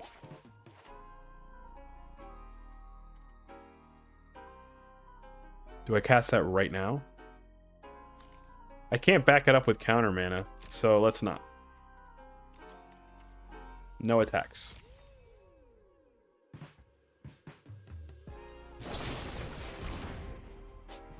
Destroy target creature. You can blight 1 to gain 2 life as well. Yeah, that's fine, I think. Doesn't decide to gain the life though. Moves the moves the Bloodletter over. Swings out for 4. No blocks. You got it. Plays a land. Has nothing else to play. Well, let's cast the Sunderflock in case he has some sort of goofball ability for the Shine Striker. He does not. We swing in for 4. Ugh. We can cast the Zealot. I don't think so, though. I want to keep up the counterspell. Plays a 3/2. Gets to draw a card, I suppose. Finds a Changeling. Plays a Swamp. Get the Changeling. Oh, I can feel my heart rate elevating.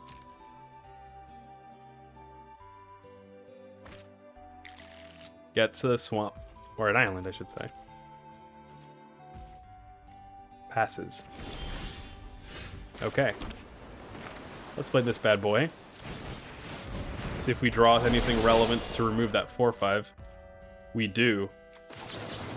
Okay, we're forcing you to have an answer right now. And you don't, so that is the game. Let's go! Let's go, Frank's Beauties! Nice. Alrighty.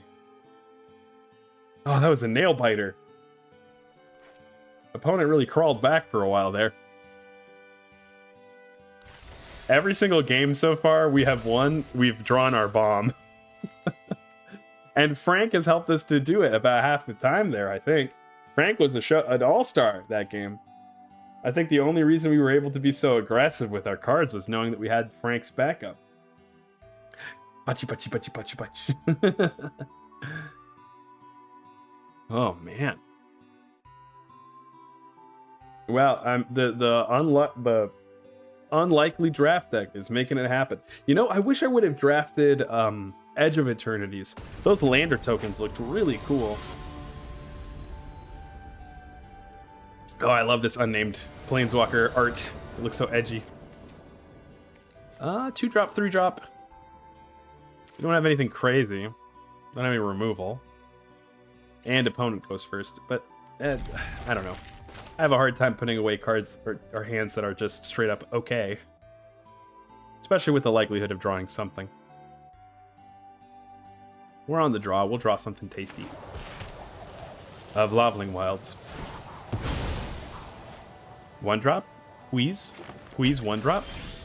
Aw. The 4-mana removal isn't terrible, I suppose. Second is Loveling Wilds. Opponent is never drawing a land now. But we're taking precedent here. I'm taking control of the board. Do we discard a land to the Cinder? I think we do, right? Opponent is 3 colors. He might even be 5. 3 mana, 4/2.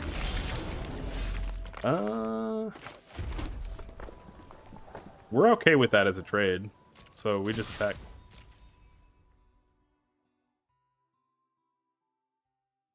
We'll learn a lot about opponent if they're okay with it as a trade, too. Nope, they're not. Okay. Let's play the Cinder, discard a land. That's really good, actually.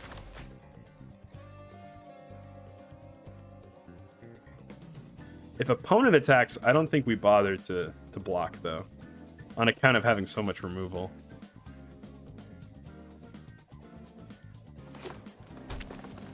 Fourth land for opponent. Opponent has the Vincent Valentine's sleeves. They're so tight.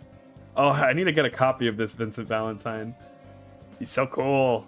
Silly golden arm and everything. You know, in Final Fantasy VII, when this guy, when you have him join your team, you have to ask him like 4 times. You don't even ask him to join your team though. You tell him, oh, we don't need you. Okay, opponent. Oh wow. Okay. Oh, this thing only, it doesn't even check for Kithkin. It's just, do you have 3 or more creatures? Wow. Alrighty. Well, opponent's going wide now. We'll play a land. If we feed the flames, we just get to discard one of these lands, which is pretty good. Let's do that. Goodbye, land. Hello, Sunderflock. No attacks. This is technically an elemental, unfortunately.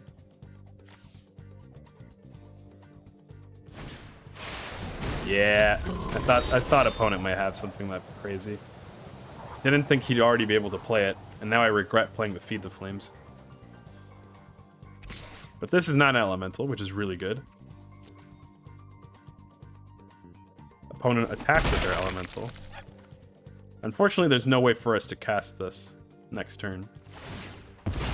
Stacks of wilds, looking for what, like a mountain? Are you really that devoted? No, you're not that devoted, okay.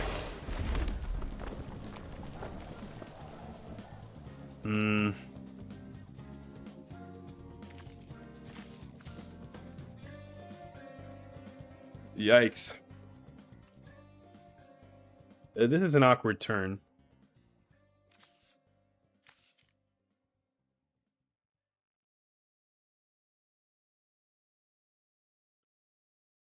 I don't think I ever block with the Mauler or the Cinder. I'm taking 10 next turn. But I can deal...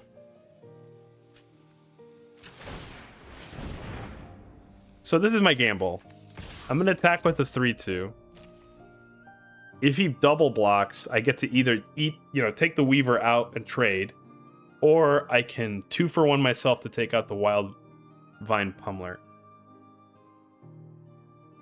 Actually, if he double blocks, I get to take out the Weaver and blight the Cinder down to take out the Pummeler as well, which is really, really just fine. Yeah, okay, that's pretty good. Okay, he's deciding against it. Well, since this is the route opponent decided to take, then I think we just hit you for 4. Kill the Spikeling. Let's not blight, let's just kill the Spikeling. And now, I guess we're counting on the Cinder to live. But opponent hasn't shown us any removal so far. Swinging out for 6. No blocks. That's actually better. I thought I was going to have to take 10 this turn. Opponent tapping lands very specifically. Cat. Oh, they got a Wayfinder. Okay. That's a island, I guess. Yeah, I mean, they have like no land. Very unlikely for them to be flooded from this point on. This guy's such a cute little guy. All blue. He's a blue man. Okay, well. So, have you met our Lord and Savior, the Flock? The Waka Flocka. I do not want to discard either of those cards. Blammo. By the way, get attacked for 5.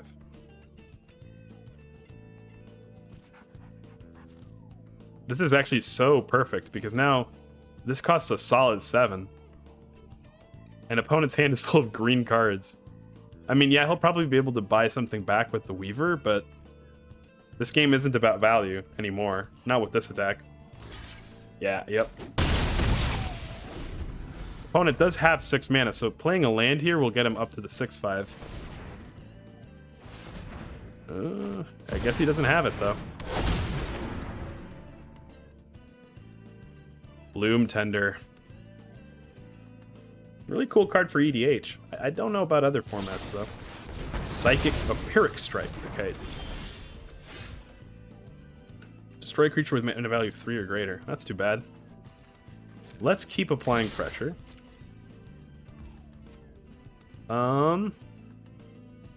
We can cash in 3 more damage.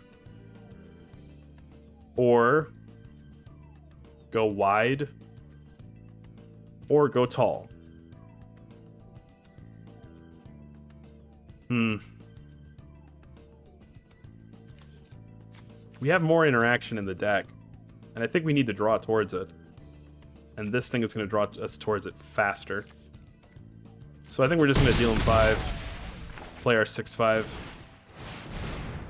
Oh, wow. Yeah, I'm actually okay discarding one of these. I forgot that I get to do that.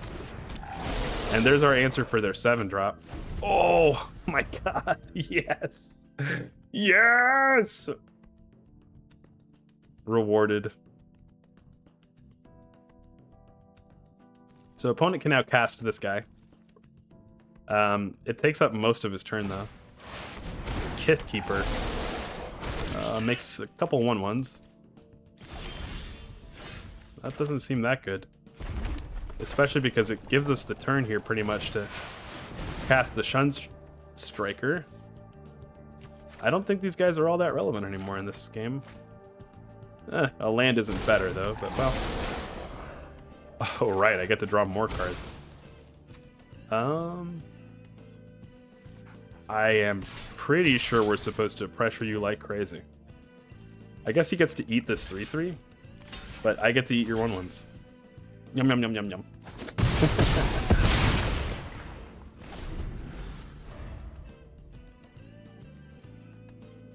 If opponent has the black card that lets him drain, that's really good, but I think Bloom Tender doesn't add every color of mana, it's just the colors you have. Yeah, so... I mean, he can empty his hand here. Does this get him back any card, or is it a permanent? It's a permanent, so... I don't even know. Yeah, I mean, that's pretty good. At least on paper. This is looking very good for us. We're hoping that that guy, like, plays that, casts, and grabs a Spikeling or something. It's probably his best grab. We get to throw this jolly green giant into the flames. Feed them your powerful nutrition. I am at 8, though. It's considerable to attack us here. Oh, there's our 2/1. This very turn as well. Does not decide to attack. Okay. Ads incoming, by the way. But it's still too exciting. Let's snooze that for a second, because we're almost done with this game. We're going to kill your 6/5. Oh, we would very much like to discard a card. Yes. Okay, well. Can't all be humdingers, can they? We'll play this. Choose Elemental. I think we just keep pressuring the life total, right? You're taking 3 for sure, down to 4. And then you have to block the Zealot, at least. Decides to take the trade. We could trade everything away right now, actually.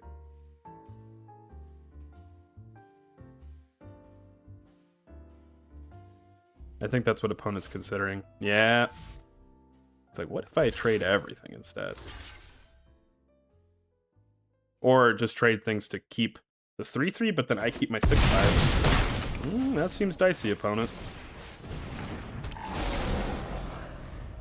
Okay. What's in opponent's hand, I wonder? Plays a land. Are you looking at 2 lands? Another Kithkeeper is pretty good. I don't think it's good enough, though. Ooh. Jeez, oh Pete's. Comes down to this draw. Oh, holy cap. What? This has another ability? Why does this thing have another ability? Oh, that's silly. Okay, so this thing can also jump itself once you've got enough creatures. That's pretty strong. I can Temporal Cleansing the 3/3 away, but I don't think that does enough.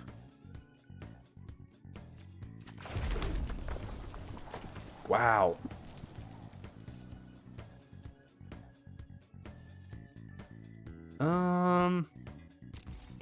Yeah, let's not do that.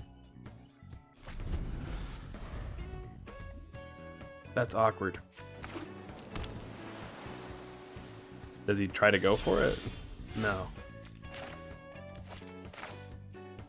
Okay. Let's Behold an Elemental.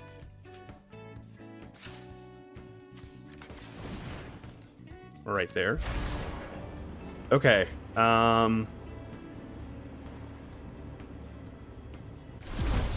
So I'm pretty sure now if I attack with the Zealot, we win. Because we can trample it and the Temporal Cleansing. So opponent needs something in hand. Blocks. Okay. We're gonna trample that. And then we go, sure, let's go to damage, opponent. Oh, this is a sorcery. Ooh, reading comprehension continues to be my folly. Oh, no. Yeah, okay. Opponent's left at 1. Okay. But we can attack with 2 trampling 2/2/1s next turn. Jeez. Okay, well. Blunder avoided. And cleaned up, and I was always gonna win. Okay, so trample. Trample. What you got? Woo! Sheesh. Nice. Oh, baby. I can't believe this. We came back from 0-2 all the way to 4-2. Is that enough to get my gems worth? I think it's like 5 you have to get, right? Let's see. Yes, 5 wins gets you to more gems than you paid for. Although I paid coins, so. Neater. Holy nipples. Look at him. 1 drop, 2 drop, and 2 cyclers. Opponent's going first, though. But not a lot of people have had... this is risky. But not a lot of people have had 1 drops. Of course, you're the one guy who has a 1 drop. And then we draw a crazy 2 drop anyway. Let's Behold an Elemental. Look, this is my 2 drop. Haha. This is the 2 drop you should be planning for.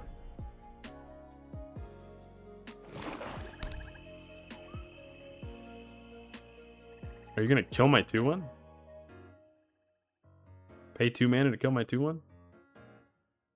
You pay as if you don't also have nipples. True. Shimmerwild's Growth. Naming green.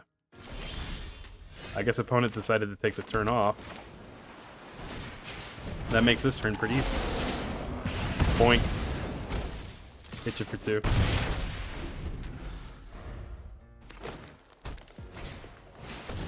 Wow, okay. Mill 3. Then each opponent loses 2 life. I could just develop a 2/2 or go try to find a land. Let's go try to find a land. Grab a mountain. Except that double island opens up a counterspell. We don't have a counterspell in hand. I guess I need double blue for the Shine Striker eventually. No attacks, though.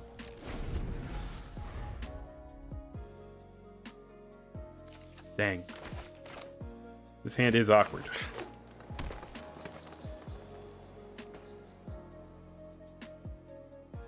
Next turn, I guess we could cast it. Swing in for 3 from opponent. Sure. Go ahead. Opponent has a lot of mana. Plays another Eulogist. Yeah, that is pretty powerful. We're already down to 13. Dang. We need lands. I guess this guy can draw us lands. Awkward, though, how he lines up against these opponents. I think I'm just gonna have to 2-for-1 myself. Let's discard the Stratosorer. You're supposed to be a land. Oh no. I think this is gonna be our last game.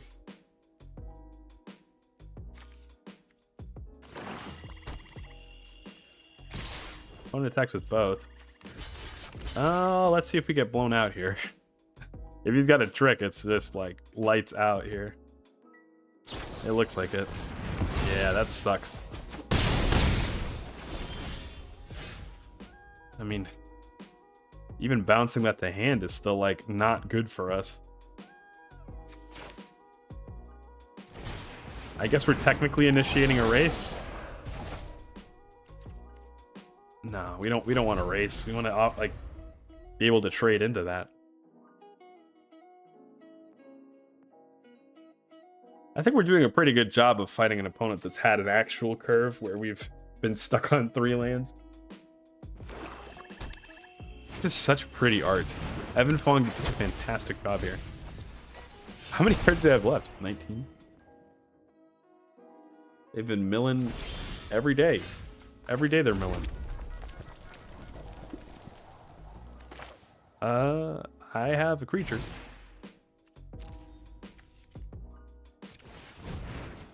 Look, an elemental. And another elemental.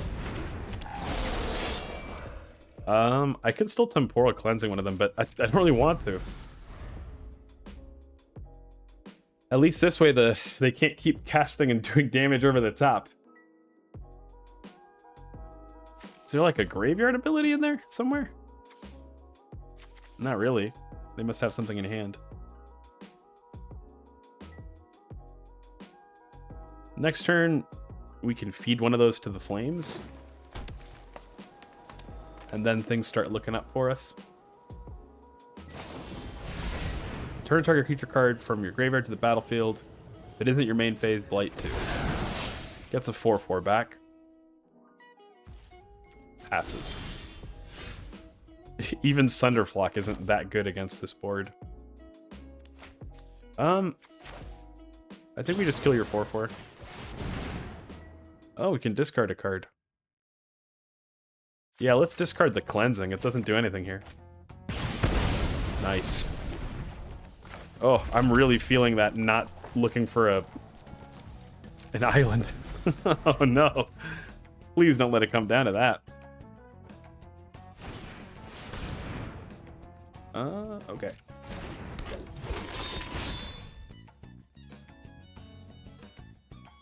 Opponent plays a 4/2. That has to be blocked.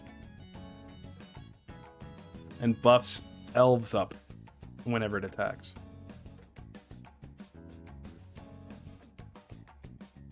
Not a lot of profitable attacks for opponent. This enchantment seems like a questionable like addition in this deck, to be honest. Wow, that's terrible.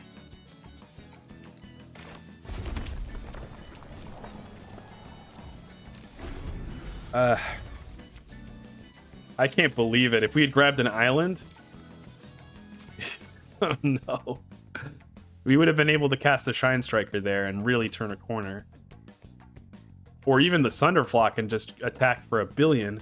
I guess they get 4 life back in hand, though. Which is, you know, making that less valuable. And we would be down to 4. Okay, opponent decides not to attack. Okay. Well, that's really good for us. Cinder Strike a Eulogist?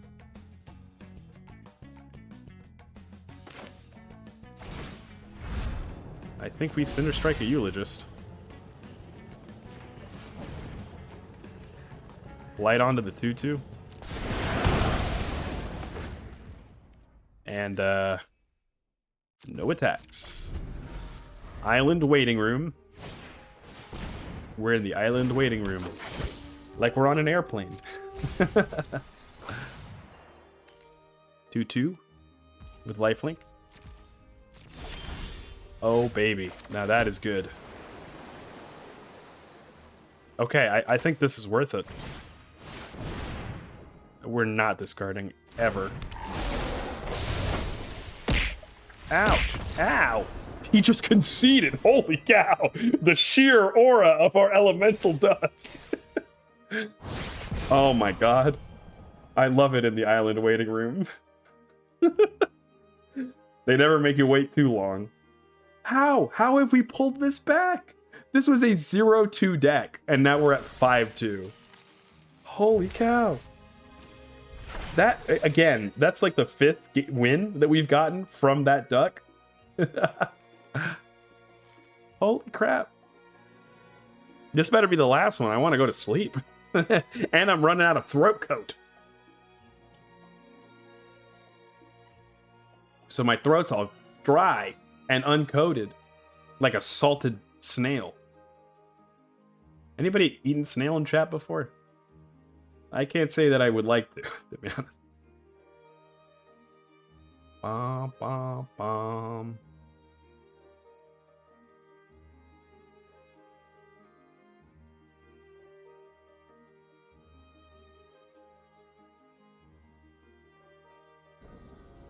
Okay. That's not a keepable hand. That's better. Island go, Robo. Mountain is an okay draw. Go, Robo, go, Robo, go. Opponent did not play anything. Okay, plays a Sneakling. Sure. I don't think that's worth it, playing our Recluse into, though. I'd rather Thirst for Identity. We draw a bunch of crap. So I will happily discard 2 lands, I think. Let's not say happily. I'll discard 2 lands. Fine. 3 mana 3/2. When it dies, you get back an elf. Okay. Not a real way for me to keep up the Wild Unraveling this turn. We could just bounce that 3/2 and attack with a 1/3. Or we could feed the Flames it right now. And then opponent doesn't get to... Yeah, I think sure. This might be overkill, but this lets us Rhymekin Recluse into holding up the Wild Unraveling. Plays a land. Attacks. If you've got a trick, I don't mind you trading for it. More can't. Okay, I'll draw a card. It's Blight 2 to do that. Wow. That'd be 2 for winning myself. So let's just... man. That spell is really strong. I think actually I'll be 2 for winning myself.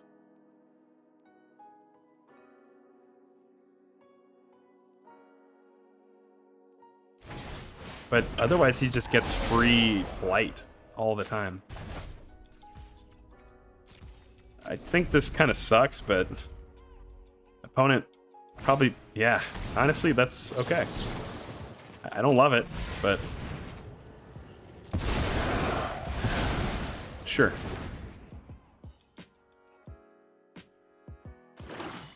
Plays a land. Wow, and has another rare. Okay. Blight 1 to surveil, Blight 2 to exile a card. Okay. Let's play our Stratosaur. Whatever. Opponent can exile his own Morcant and eventually cast it again. But it would take forever. I don't think he actually can very easily, because he'd end up killing his own creatures. Yeah, I think we made the right choice. We're down to like negative cards, but we'd be way worse off. I'll just behold an elemental.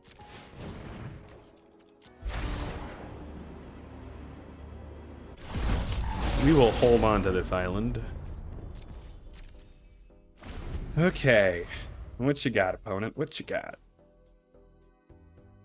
Oh, Duckbert, where are you? I know you're not at the bottom.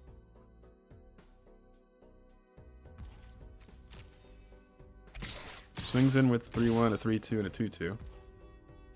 Well, they have some kind of trick, it seems.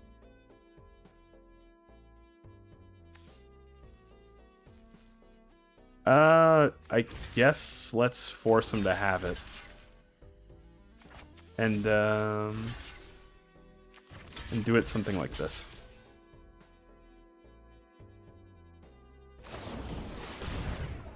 Damn.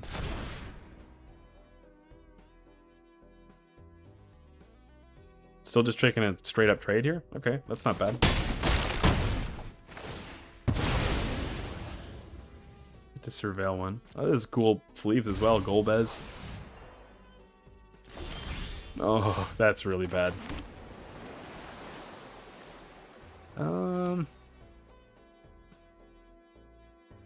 Dang. It's especially bad because now the duck can't, like, bail us out of this. Taking 7. We have 1 draw here. And I don't know that I have 1 draw that saves the day for us. Wow. Definitely not anymore. Opponent had the cracked elf deck. Yeah, I mean, it's not going to be a mountain. You got it, opponent. Goodbye. Wow. Opponent had a crazy deck. The Morcant especially is like a crazy card to play against. I mean, we had a small board, so it automatically killed one of our creatures. Admittedly, that creature drew us a card, but still. And then we had to bounce it to counterspell it. But the counterspell cost us our creature. I think we just needed to draw more not lands that game, too. Anyway, though, you know, 5-2 for our first draft deck. Pretty okay. Hey, Turner, how's it going? We're just about to wrap up stream. How's your day been? So what did we learn? Shrine Striker, really, really good. I mean, it takes a ton of mana, but normally, even just drawing you 2 cards is fantastic. Attached to a 6-mana 3/3 flyer.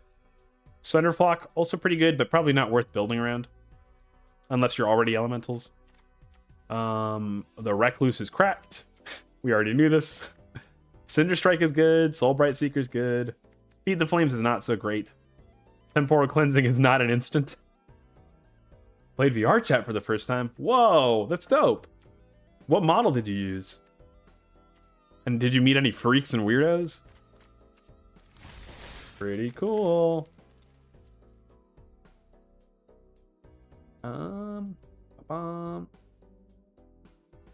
Let's see. Who up? Who up? Gathering They Magic. A comedy of errors, huh? Let's go raid into Mezzopacio. A friend showed you Rent. Oh, fun. Never joined Public Worlds. Yeah, those always seem pretty insane. Anyway, I hope y'all have a good rest of your morning, evening, day, whatever it may be. Make sure to make the most of your time. Thank you very much for joining us on our first MTG stream back. We'll be back on Thursday and on Saturday morning and on Sunday. So I hope y'all have a good rest of your morning, evening, day, as I said. And say hello to Metzopaggio. And make the most of your time, because heaven waits for you. Goodbye!